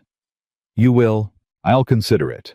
I'll also be consulting with an attorney regarding the terms of the original document before I make any decision. She watched his face very carefully when she said attorney. There a flicker, tiny and controlled, but present. You understand. It would be irresponsible of me not to. Of course, Calhoun said, and his voice had not changed at all, and that scared her more than if it had. We'll be in touch. They left. She watched their horses go down the lane, and she turned and went inside and leaned against the closed door and let herself shake for exactly 30 seconds. Thomas appeared from the hallway. Mama. Who were those men? Business, she said. Nothing you need to worry about. He looked at her with Daniel's eyes, perceptive patient, seeing more than she wanted him to. You're shaking. I'm cold. It's not that cold. She looked at her 6-year-old son and thought he deserves honesty. Not the full weight of it, not the debt and Calhoun and the thin margin between keeping this land and losing it, but something honest. We're going to have a difficult couple of weeks, she said, but I'm handling it, and Mr. Luke is helping, and we're going to be all right. Thomas considered this with the gravity he brought to serious information. Then he said, okay, and went back to his room.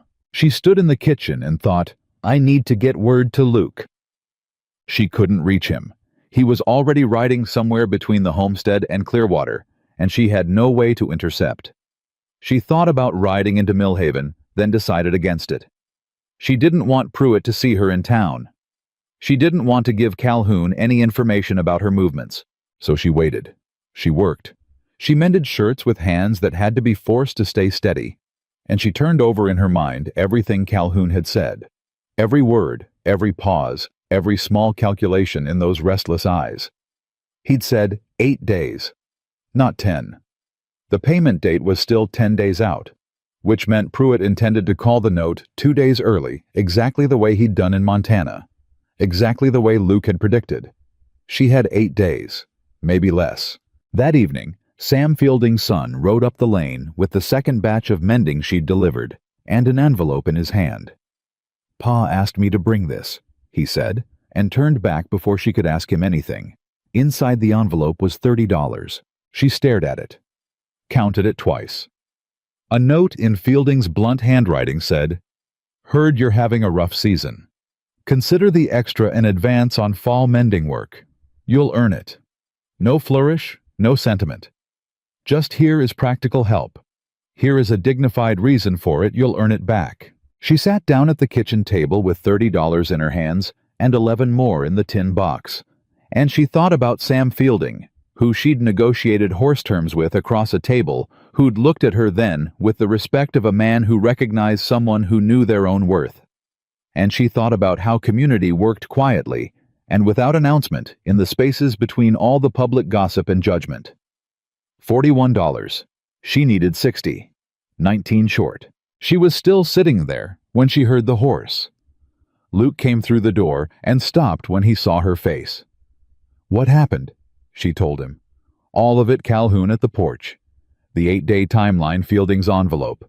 She watched him process it, watched the calculation move through his eyes. He's spooked, Luke said. Coming here himself that early, he's not confident. If he were confident, he'd let Pruitt handle it. What spooked him? Webb. Luke sat down. I reached him. He's filing the counter dispute tomorrow morning. He must have already made inquiries, put out word that someone was looking at the Millhaven land records. Calhoun has sources. He moves when he feels watched. So the filing spooked him, and now he's moving faster. Yes. But here's what that means. Luke leaned forward, and his voice had an urgency in it she hadn't heard before. He's moving fast because he's scared of what Webb has.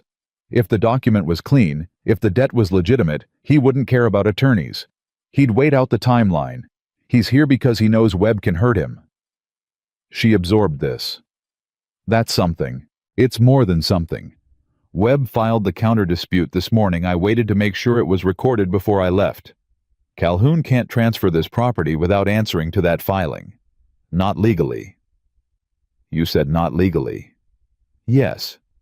She looked at him steadily. What are you not saying? He met her eyes.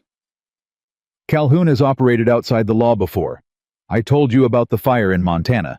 He's not above finding other ways to make a situation uncomfortable enough that a person decides selling is easier than fighting. He paused. I don't think he'll do anything with Thomas here, but I think you should know the possibility exists. She thought about this. She thought about it very carefully, the way she thought about most things now, not with the first emotion that rose up, but with the deliberate precision she'd been building for 4 months. I'm not leaving this land, she said. I know. And I'm not sending Thomas away. I know that too. So what does being ready actually look like? Luke looked at the table for a moment, then he looked up. Webb is bringing 2 things when he comes: the formal filing and testimony from a land fraud case in Colorado that links Calhoun directly to a pattern of predatory acquisition. If he can get that testimony into the record here, Calhoun doesn't just lose this deal. He faces charges. When does Webb arrive? Friday? 3 days. 3 days. She turned the number over. 8 days before Pruitt moved, 3 days until Webb arrived, and a gap in the middle where anything could happen. The money, she said. I have $41. I have 30 more. He said it simply the way he said most things. It's not charity. It's a loan, and you can pay it back however and whenever you're able, or not at all if it comes to that.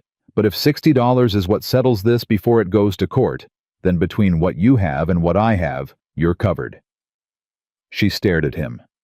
$71, she said slowly. That's more than the debt. Which means if Pruitt tries to claim additional fees or interest, which Calhoun will likely advise him to do, you still have the number. You walk in there, you pay the debt in full, plus whatever they invent, and there is nothing left for them to stand on. She looked at this man across her kitchen table. This man who had ridden into her life 6 weeks ago with a coil of rope and no apparent agenda, who had fixed her fence and negotiated her horse, and ridden 12 miles in the dark for her son, and now was offering to lay $30 on the line for a piece of land that wasn't his. Why? She said, and her voice came out lower than she expected. Luke, I need you to tell me why. Not the Calhoun reason, not the pattern across 3 states reason. Why this land? Why Thomas? Why me? He was quiet for a moment, not the avoidant quiet of a man who doesn't want to answer. The gathering quiet of a man who wants to answer right. Because I've been moving for 18 months, he said, and this is the first place that's made me feel like stopping might be possible. He looked at his hands, then at her. Because your son is the best kind of human being I've encountered in longer than I can remember, honest and brave and completely unspoiled. Because you... He stopped, took a breath. Because you're the most quietly remarkable person I've ever met. And you don't know it, and that somehow makes it more true. The kitchen was completely silent. Eliza felt something move through her that she hadn't let herself feel in so long that she'd half believed she'd lost the capacity for it. Not gratitude, not relief. Something warmer and more frightening than either. I'm still figuring out who I am, she said carefully. After Daniel, I don't know all of myself yet. I know that. I'm not in a position to promise anything. I'm not asking for promises. His voice was very steady. I'm asking for the chance to stay. That's all. Just don't send me away. She looked at him for a long moment. At the face she'd been reading for 6 weeks, the face that had never once asked her for something she couldn't give. You can stay, she said. For now. That's what I can offer. That's enough, he said, and he meant it. Webb arrived Friday morning earlier than expected, which turned out to be fortunate. Because Pruitt moved on Friday afternoon, he arrived with Calhoun and a man Eliza didn't recognize. Heavy-set quiet, the kind of man who stood slightly behind the other men and watched the exits, and Pruitt had a paper in his hand that he held out toward her like a shield. Notice of accelerated payment, he said. Terms of the original agreement. Let me see it. Luke was standing beside her on the porch. He hadn't positioned himself in front of her. He was simply beside her, which was exactly right. Pruitt blinked at him. He'd gotten used to Eliza alone. The variable of Luke Morgan clearly disrupted his calculation. Eliza took the paper herself. She read it. This claims an additional $15 in accrued interest. Standard terms. Show me where in the original document it specifies accrued interest. She held the paper steady in her hands. Show me the clause. Calhoun stepped forward. Mrs. Harper, I think what would serve everyone best here is a clean resolution. We're prepared to... Mr. Calhoun. Harlan Webb appeared in the doorway behind her. He was a small man, unimpressive-looking, with spectacles and ink-stained fingers. He looked at Calhoun the way a man looks at something he's been studying for a very long time. I've been hoping to make your acquaintance. I have some questions about your business practices in Larimer County, Colorado, and Cascade County, Montana. The silence that followed was the most complete silence Eliza had ever experienced. Calhoun's face went through 3 expressions in rapid succession: surprise, calculation, and then a very careful, very composed neutrality that was more frightening than either of the first 2. I don't believe we've met, Calhoun said. Harlan Webb, attorney at law, Clearwater. Webb stepped fully onto the porch. I've filed a dispute with the county land office regarding the terms of the Harper debt, and I have testimony from a Jacob Marsh of Colorado regarding your involvement in a fraudulent land acquisition scheme that bears considerable structural resemblance to the arrangement you appear to have made with Mr. Pruitt here. He paused. Would you like to continue this conversation on this porch, or would you prefer to have it in front of Judge Carver in Clearwater next Wednesday? Pruitt made a sound. Not a word, just a sound. He looked at Calhoun. Calhoun looked at Webb, at Eliza, at Luke. The calculation in his eyes was running very fast. Any debt resolution can be handled through proper legal channels, Calhoun said finally, and his voice was still smooth, still composed, and Eliza heard the retreat inside it. Yes? Webb agreed pleasantly. It can, and it will be. I've made sure of that. Calhoun looked at Pruitt. Something passed between them, wordless, decisive. Then Calhoun turned and walked back toward the horses. Pruitt stood on the step a moment longer. He looked at Eliza, and in his face, under the self-importance and the calculation, she saw something that might have been shame. Just a flicker of it. Just enough that she knew he'd understood somewhere what he'd been part of. The debt's legitimate, he said. Not to Calhoun's retreating back. To her. Whatever he talked me into, the land debt is real. You still owe $60, Eliza. I know I do, she said. I intend to pay it. She went inside. She came back with the tin box. She counted out $60 on the porch railing in front of him, her 11 Fielding's 30. Luke's 30, counted it twice and pushed it across. That's $60, she said. I'd like a receipt. He wrote it out, his handwriting cramped and unhappy, and he gave it to her and took the money and went to his horse without another word. Eliza held the receipt. Her hands were completely steady. Webb was writing something in his notebook. Luke was standing beside her saying nothing, and she could feel the warmth of him in the cool afternoon air. He'll file the testimony next week, Webb said without looking up from his notebook. Calhoun won't face criminal charges, not yet. Probably not ever. But his license in Wyoming territory will be revoked, and what happened here will be part of the record in the Colorado case. Not justice, Eliza said. She was thinking of Luke's sister, of 8 years of work that hadn't been enough. No, Webb agreed. But it's a wall. Calhoun won't come back to Wyoming. She looked out at the lane, where the dust from Pruitt's horse was still settling. Thomas had come to the doorway. She hadn't heard him get up, and he was watching with the solemn attention of a child who has understood that something important just happened without being able to name it. "Mama," he said, "did we win?" She looked at the receipt in her hands, at the homestead around her repaired and solid, fighting ready, at Luke beside her, quiet and steady, asking for nothing. "We're still here," she said. "That's winning." Thomas considered this with great seriousness. "I think that counts," he decided, and went back inside. Luke made a sound, not quite a laugh, but close, the closest she'd heard from him. She looked at him, and the warmth in his face was open and unguarded in a way she hadn't seen before, and she thought, 25 years old, and I am standing on land I just paid for with money I earned and borrowed and received from people who chose to help, and there is a man standing beside me who came back, who keeps coming back. She didn't say any of it. She didn't need to yet. "There's coffee inside," she said. "Is that an invitation?" "It is." He followed her in. Thomas was at the kitchen table with his slate drawing something that appeared to be a horse, but might have been a bird. Webb settled at the table with his papers. The fire was going. For the first time in 4 months, the homestead felt like what it had been built to be. Not finished. Not without problems. Not without the $19 she'd need to pay back, or the winter coming, or the 100 ordinary difficulties of a life run close to the margin. But alive. Fighting. Full of people who had chosen to be there. That was what she had. That was what she'd built. She put the coffee on, and outside the light was going gold toward evening, and for the first time in longer than she could honestly remember, she was not afraid of what tomorrow held. Webb rode out Saturday morning with his papers and his testimony, and a handshake that carried more weight than most embraces.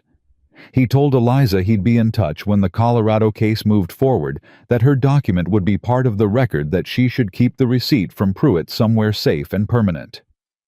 "You did well," he said before he mounted. "Most people in your position would have taken Calhoun's offer." "Most people didn't have what I had," she said. Webb looked past her at Luke, who was in the yard with Thomas showing him something about the saddle rigging. Then he looked back at Eliza with the particular expression of a man who has seen enough of the world to recognize what he's looking at. "No," he said. "I suppose they didn't." He rode out. Eliza watched him go and then turned back to the yard, to her son and the man teaching him, and she stood there a moment, just letting it exist, the ordinary, impossible fact of it. Then she went inside and started making a list of everything that still needed doing, because that was who she was, and the land didn't care about sentiment. The days that followed were the quietest she'd known since before Daniel died. Not empty quiet. The quiet of things settling, of a house that has come through something and is still standing. Thomas recovered fully by the following Monday and immediately resumed his campaign to be allowed to ride June alone, which Eliza declined on grounds of size and judgment, both of which she felt were legitimate concerns about a 6-year-old on a full-grown horse. Luke took his side on the horse question, which she felt was a betrayal. "He could learn with me right there," Luke said over breakfast, with the careful voice of a man who knows he's on uncertain ground. "He could also fall and break something," she said. "So could you. So could I. You're not 6. He's not fragile." She looked at Luke across the table. He looked back at her, not backing down. He'd learned apparently that she respected her ground being held. Thomas watched this exchange with intense strategic interest, clearly calculating which way it was going. "You sit behind him," she said finally. "Both hands on the reins, both of you, and you go at a walk." Thomas's expression could have powered a small town. "A walk," Luke agreed without any indication of victory. She poured more coffee, and did not let either of them see that she was almost smiling. It was Agnes Whitmore who came next, not with suspicion this time, but with a covered dish and the chastened expression of a woman who has revised her position and found the revision uncomfortable. Eliza saw her coming up the lane and felt her shoulders tighten automatically, but she waited on the porch and let her come. Agnes held out the dish. "Beef stew," she said. "I heard the boy was ill." "He's recovered." Eliza took the dish. "Thank you." A pause. Agnes looked at her hands, then back at Eliza. "I heard what happened with Pruitt, and that man from Cheyenne. News travels. In Millhaven it travels before the horse gets back." Agnes said it without humor, just fact. Then stiffly, with the effort of someone dismantling something they'd built, "I may have spoken out of turn, earlier, about your choices." Eliza looked at her. Agnes Whitmore had probably not said "I may have been wrong" in any form in 20 years, and the effort was visible in every line of her. "You were worried," Eliza said. "Not absolution, just acknowledgement." "I was minding business that wasn't mine." Agnes lifted her chin, which was her version of full admission. "The man helped you keep your land. That counts for something I didn't give it credit for." "It counts for a great deal," Eliza said. Another pause. Agnes looked toward the barn where Luke was visible through the open door working on something. "Is he staying on?" Eliza considered the question and how much of her actual answer to put into words. "He's here," she said. "That's what I know." Agnes seemed to find this sufficient. She nodded once with the finality of a woman closing a chapter. "The stew's better warm," she said, and went back down the lane. Eliza stood on the porch with the dish in her hands and thought about how people revised themselves quietly, awkwardly, without ceremony, and how that revision was its own kind of courage, unglamorous and real. The first frost came in the third week of October, earlier than expected, and it arrived overnight while Eliza was asleep, and Luke was in the barn. He'd taken to sleeping there more nights than not. A fact that neither of them had formally arranged or discussed, that had simply evolved the way most true things between them evolved. She found him in the garden at dawn, covering the remaining crops with burlap against the freeze, working fast and methodical in the cold gray light. She stood in the doorway and watched for a moment the efficient economy of his movements, the way he moved through her land now, like he knew it, like he'd mapped it in his mind and understood where it was tender. She went out and worked beside him without a word. They finished the garden before the sun fully cleared the mountains, and they stood there in the cold, with their breath showing, looking at the covered rows. "We'll lose the late squash," he said. "I know. The rest should hold." He nodded. Then, looking at the garden rather than at her, "I need to ask you something." Her chest did something complicated. "All right. I've been bunking in your barn for 3 weeks. I know. I haven't. I want to be clear that I understand what that is and what it isn't. I'm not assuming anything." She turned to look at him. He was still looking at the garden jaw set, and she recognized what this was: Luke Morgan doing the thing he did, which was being careful with her, making sure she had all the room she needed, not pushing into space she hadn't opened. "What are you asking?" she said, because she wanted to hear him say it. He finally looked at her. "I'm asking whether you want me here. Not in the barn because there's work to do and the weather's turning. Here, on this land, with you and Thomas. As something that has a name and a shape, and doesn't have to be figured out one day at a time." He stopped. "I'm asking if you want to stop negotiating the terms of this by the week and just decide." The frost was everywhere. The burlap covered the garden. The sun was coming up cold and clear. "You said you'd been moving for 18 months, she said. "Yes." "And you said this was the first place that made you think stopping was possible." "I meant it." "What does stopping look like specifically?" She wasn't being difficult. She genuinely needed to know because she was 25 years old, and she'd already had one marriage where the practical realities had been left vague, and the vagueness had cost her. "What are you actually asking for?" He looked at her steadily. I'm asking to work this land alongside you. To be someone Thomas can count on, to still be here next month and the month after. To earn the right over time, to be more to you than the man who fixed the fence. He paused. I'm not asking you to love me. I'm not asking for anything you're not ready to give. I'm asking for the chance to be someone who stays. The word landed exactly the way it always did when he said things that were true. Someone who stays. She thought about the coin on Pruitt's counter, the loan document under the floor, the 12 miles of Wyoming wind that hadn't stopped him, the chair beside Thomas's bed still warm from him when she'd woken. She thought about Daniel, who she had loved genuinely and fully, and who had also left her unprepared in ways that weren't malice, but were still real. She thought about what she wanted the next 25 years to look like, and the 25 after that, and whether she was brave enough to want it out loud. You'll have to meet the North Fence standard, she said. He blinked. I'm sorry. If you're going to work this land alongside me, I have expectations. She kept her face serious. The North Fence you put in is the standard. Everything else has to match it. He stared at her for a moment. Then something broke open in his face, genuine, unguarded, the first full smile she'd seen from him that didn't hold anything back. I can do that, he said. And Thomas gets a vote. Of course he does. He'll probably vote yes immediately, and without conditions, which is going to make me look unreasonable by comparison. You've never been unreasonable a day since I met you. I've been suspicious and guarded and difficult. Those are different things entirely. She looked at him.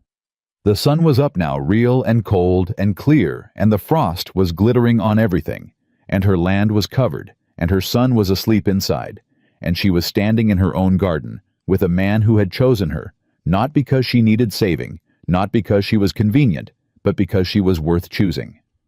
Stay, she said, simply directly the way she said things that were true. That's my answer. Stay. He didn't move towards her. He waited the way he always waited, letting her close whatever distance she decided to close. She stepped forward one step and put her hand against his chest over his coat, feeling his heartbeat through the layers steady and real. He covered her hand with his. That was all. Just his hand over hers, and both of them standing in the frost with the whole of the day ahead of them. Bogged. Thomas took the news with the equanimity of a child who has considered this outcome for some time and found it satisfactory. I knew, he announced at breakfast. You knew what? Eliza asked. That he was going to stay. He ate his oatmeal with the unbothered confidence of someone whose prediction has been confirmed. I told you he was good. You did, she agreed. Thomas looked at Luke with the evaluating gaze of a person formalizing an arrangement. You're going to have to teach me to ride properly, he said. Not just walking, real riding. When you're taller, Luke said. How much taller? Enough that your feet can find the stirrups. Thomas looked at his legs with calculation. I'll grow faster, he decided, and finished his oatmeal. Eliza put her hand over her mouth. She was definitely not laughing. They told no one formally, because there was nothing formal to tell, yet no ceremony, no contract, no announcement. But the town of Millhaven was constitutionally incapable of missing a development, and within a week, it was simply understood that Luke Morgan was at the Harper homestead and intended to remain there, and the response was more muted than Eliza had expected. Some of it was the land business, the story of Calhoun and Pruitt, and the $60 had moved through Millhaven with the speed and thoroughness of all frontier news, and the version that emerged wasn't entirely accurate, but was accurate enough. People understood that Eliza Harper had been targeted, had fought back, and had held her land. That kind of story commanded a respect that quieted a fair amount of the other noise. Gerald Pruitt avoided her gaze when she came into the store. She paid cash because she always paid cash now, and he gave her correct change and correct goods and nothing else. She asked for no more and gave no less, and they operated in that functional chill that is not forgiveness, but is the practical arrangement of people who have to share a town. She did not hate him. She'd thought she might. She found instead that she had very little feeling left for him at all. The business of the debt had burned off whatever emotional stake she'd had in his opinion of her, and what remained was simply the awareness that he was a man who had let greed make a coward of him, and that was going to be with him longer than any of it was going to be with her. That seemed sufficient. The deep twist came in November, 6 weeks after Webb had ridden out with his papers, and it came from a direction Eliza hadn't anticipated. A letter arrived forwarded through Webb's office in Clearwater from Helena, Montana. From a woman named Clara Everett, Luke's sister. Eliza read her own name in the opening line and felt the particular strangeness of being known to someone who doesn't know you, of existing in another person's story before you've met. Dear Mrs. Harper, Clara wrote, Mr. Webb has told me something of your situation and what my brother did to help you. I wanted to write because I need you to understand something about Luke that he will never tell you himself. Eliza sat down at the kitchen table. After we lost the ranch, Luke blamed himself. He had been away cattle work in Colorado, and when he came back, the papers were already signed and there was nothing to be done. He has carried that for 18 months. He came to find Calhoun not just for justice, but because he needed to believe he could stop it from happening to someone else, that he could be in time for someone, even if he hadn't been in time for us. I am writing to tell you that my brother is a good man, in the deep and durable way that good men are not the performing kind, but the kind that holds. I have never seen him stay anywhere voluntarily for more than 3 weeks. The fact that he is still on your land tells me something I didn't know if I'd ever see. Please be patient with him. He is still learning that it's all right to stop running. Yours sincerely, Clara Everett. Eliza folded the letter. She sat with it in her hands for a long time. She heard Luke come in from the barn, heard him stop in the doorway when he saw her face. What is it? She held out the letter. He crossed the room, took it, read it. She watched his face the way it moved through recognition, through something unguarded and exposed that he couldn't fully manage, before she saw it through the stillness that came after. He set the letter on the table. She shouldn't have, he started. Don't, Eliza said quietly. Don't say she shouldn't have. It's the truest thing anyone's told me about you. He was very still. You blame yourself for the ranch, she said. It wasn't a question. I wasn't there. You couldn't have known. I should have. Luke. She said his name the way she'd learned to say it, the way that meant stop and hear me. You rode 12 miles in the dark in a Wyoming storm for a boy who wasn't yours. You spent your own money on a debt that wasn't yours. You followed a man across 3 states to stop him from doing to someone else what he did to your family. She paused. You were in time. You were exactly in time. Do you understand that? He looked at her. His jaw was set in that way it got when he was holding something in that needed holding. You came here carrying something you shouldn't have to carry alone, she said. I know something about that. I've been carrying things alone for 4 months, and I know how much lighter it gets when someone decides to stand beside you. She held his gaze. I'm standing beside you. That's what this is. Both directions. Something in him shifted. She could see it not breaking, not collapsing, just releasing the way a fist unclenches when it finally trusts that what it's been holding is safe. He reached across the table and covered her hand with his. Same gesture as the garden. Same steadiness. Both directions, he said. Both directions. They wrote back to Clara together. Eliza's idea, she thought Clara deserved to know that her brother had landed somewhere solid. Luke wrote the first paragraph, stopped, pushed it toward Eliza. She read it, picked up the pen, wrote the second paragraph. They went back and forth across the kitchen table, while Thomas drew horses on his slate and pretended not to be listening, which fooled neither of them. The letter took an hour. It said among other things that Luke was well, that he had found work and purpose and something worth staying for, that Clara was invited to visit in the spring, if the roads permitted. Eliza sealed it herself. Winter came the way Wyoming winter comes, not gradually, not politely, but with the full force of a landscape that does not negotiate.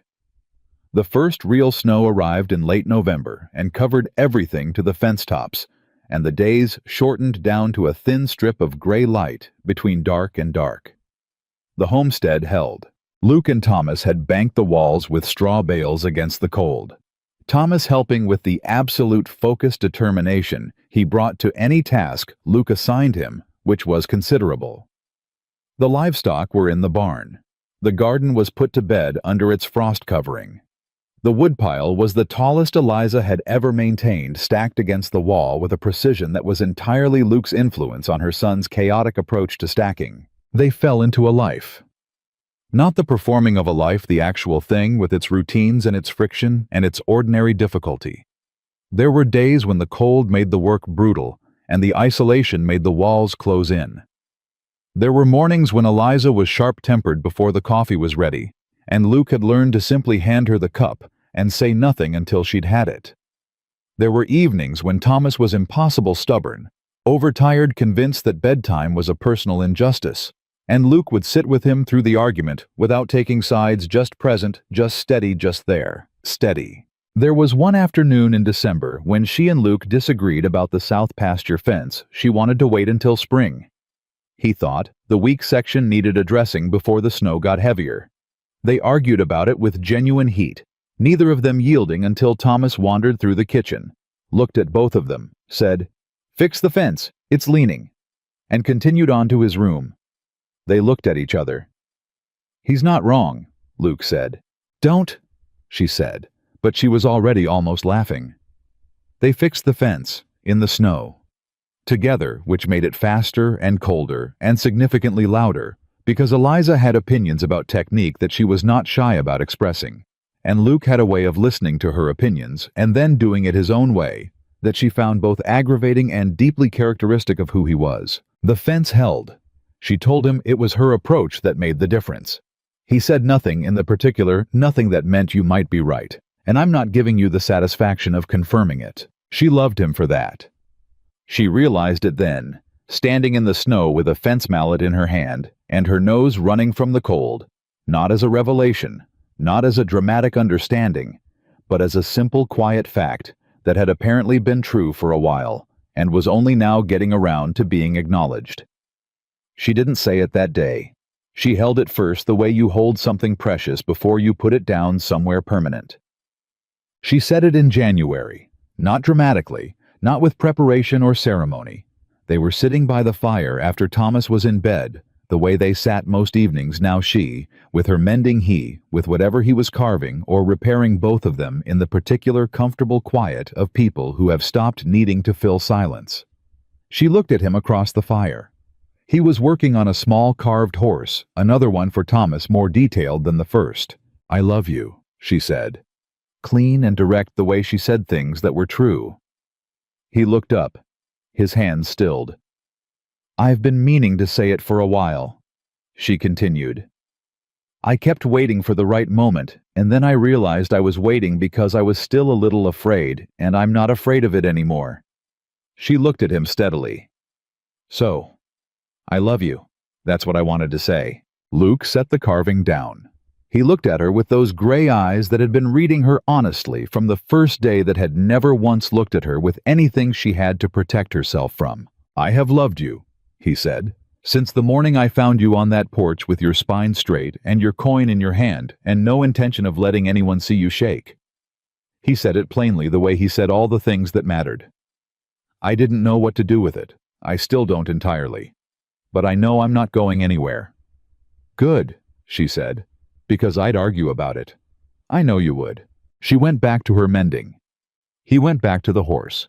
The fire was warm, and outside the snow was deep, and in the next room Thomas was asleep under 3 quilts, with the carved horse, from before sitting on the shelf where he could see it from his bed. He asked her in February. Not with ceremony, not with anything elaborate. He came in from the barn one morning with snow on his coat and set a small ring on the kitchen table. Plain silver, simple, the kind of ring a man buys when he has considered carefully what a woman actually is and what she actually wants. "I've been carrying that since Clearwater," he said. "I've been waiting until I was sure you were ready." She looked at the ring, looked at him. "Are you sure I'm ready?" she said. "I'm sure I want to ask." Only you know if you're ready to answer." She picked up the ring. It was exactly right, plain serious, nothing performative about it. "I have conditions," she said. I assumed. "This land stays in my name." "Of course." "Thomas keeps his father's name until he's old enough to choose for himself." "Agreed." "And you stop letting him negotiate his bedtime through you." Luke paused. "That's going to be the difficult one." "Luke?" "All right, agreed." She slid the ring onto her finger. It fit. She looked at it on her hand. The same hand that had slammed the coin on Pruitt's counter, that had pulled the tin box from under the floor, that had felt her son's fever break under her palm in the dark.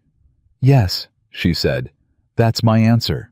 He came around the table, and she stood up, and he put his arms around her, and she let herself be held fully without reservation, without the managed distance she'd been maintaining for so long, that dropping it felt like setting down something very heavy she hadn't realized she was still carrying. Thomas chose that exact moment to appear in the doorway. He looked at both of them. He looked at the ring on his mother's hand. He looked at Luke. "Does this mean you're my father now?" he asked with the directness of a child for whom the emotional complexity of a situation is less interesting than its practical implications. Luke looked at Eliza. She looked at Luke. "It means," Luke said carefully, "that I'm going to be here every day for the rest of your life. What you call me is your choice. It can be Luke, or it can be something else. We can figure that out." Thomas considered this with great seriousness. "Can I think about it?" "Take all the time you need." Thomas thought about it for approximately 4 seconds. "Pa," he announced with the finality of a decision he'd probably made weeks ago and was only now getting around to delivering. "I'll call you Pa." He looked at Eliza. "Can I have breakfast now?" She laughed. Real, full, unguarded, the kind of laugh she'd forgotten she was capable of, that started somewhere deep and came all the way out. "Yes," she said. "Sit down. I'll make biscuits." Thomas sat. Luke sat across from him. Eliza moved to the stove, and the kitchen was warm and full of the ordinary sounds of morning. The fire, the creak of the chair, her son and the man who was going to be his father talking about. Whether sandhill cranes were actually bigger than eagles, a question that had apparently remained unresolved since November. She made the biscuits. She made enough for 3. Spring came slow, and then all at once, the way Wyoming spring comes. Weeks of cold holding, and then a morning that smells different, that has something in it that was gone for months, and the land wakes up like it never forgot how. They planted together. All 3 of them, Eliza directing Luke, executing Thomas, assisting with the chaotic enthusiasm of a child who has learned that being near the work is almost as good as doing it. The north fence held through the winter. The south section they'd argued over in December held too, which Luke did not comment on which was the right call. Sam Fielding came by in April with a proposition. He was expanding his cattle operation and wanted to know if the Harper land could run 20 additional head on summer pasture for fair payment. Eliza negotiated the terms herself with Luke beside her, and Thomas sitting on the fence watching proceedings with the focused attention of a child who is learning how business is done. The terms were good. She shook Fielding's hand. Clara Everett arrived in May. She was smaller than Eliza had imagined from the letter, compact and weathered and sharp-eyed, with a way of taking in a room that reminded her precisely of Luke. She stood in the doorway of the homestead on the afternoon she arrived, looked at Eliza and said, "You're exactly what I hoped." Eliza said, "Come in, the coffee's on." Clara stayed 2 weeks. She and Eliza understood each other with the efficiency of women who have both held land with their bare hands and know what that costs. She told Eliza things about Luke's childhood, not to explain him, but to fill in the spaces he hadn't filled himself, to give her the full picture of who she was building a life with. She played with Thomas with a genuine delight that told Eliza she'd been wanting to be an aunt for a long time. She and Luke argued about everything the way siblings argue, with the complete familiarity of people who have already survived the worst of each other and watching them. Eliza understood something about what family was, the durable and unglamorous kind. When Clara left, she hugged Eliza at the fence and said quietly, "He came back to himself here. Thank you for that." "He did it himself," Eliza said. "That's what I mean," Clara said. The ceremony was small. June, which suited the season and their preference for doing things without excess. Reverend Hartley, who had revised his concerns without being asked to, which Eliza gave him credit for. Sam Fielding and his wife. Agnes Whitmore, who arrived with a second covered dish and the subdued satisfaction of a woman who has come around to something slowly enough to feel she'd always been on its side. Thomas stood between them. He had decided this was his position, and he had not been argued out of it. When Hartley asked Luke if he intended to honor and keep Eliza Harper, Luke said yes, the way he said all the things that mattered directly, without decoration, like a man who has considered it seriously and means every word. When Hartley asked Eliza the same, she said yes, the way she'd learned to say the things that were true. Looking right at Luke, spine straight, clear-eyed, without a trace of a shake. Thomas said, "Finally," under his breath, and Eliza felt it more than heard it, and she pressed her lips together hard to stay composed. She didn't entirely succeed. That evening after the guests had gone and Thomas was in bed, not arguing about it tonight, wearing himself out through the excitement of the day, Eliza stood on the porch of the homestead in the June dark and looked at her land. The north fence solid against the night. The garden full and growing, the barn sound and patched and stacked with hay for the summer. June the horse in her stall. 20 of Fielding's cattle in the south pasture. A house full of the ordinary warmth of a life being lived inside it. Luke came out and stood beside her. They didn't speak for a while.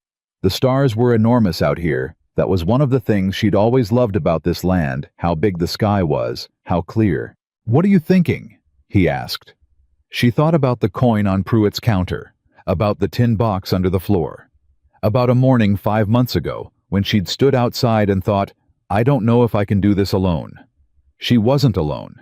She had not been alone for a long time, and she had stopped being afraid of that and started being grateful for it, and the distance between those two things was the whole story of the last 7 months.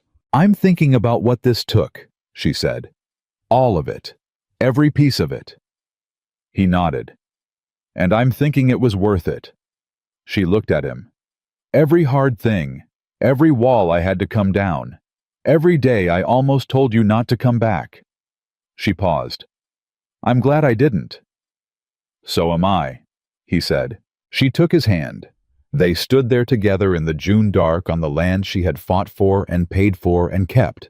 And inside their son was sleeping, and the fence was solid, and the garden was growing, and there was coffee ready for the morning. She had been 25 years old, and alone with a coin that nobody wanted, and she had walked out of that store with her spine straight and her fear hidden, and the world had sent her something unexpected. Not rescue, not salvation, but a man willing to stand beside her while she saved herself. That was the difference. That was always the difference. The Harper homestead stood on good ground, tended by steady hands, and every fence on it was built to last.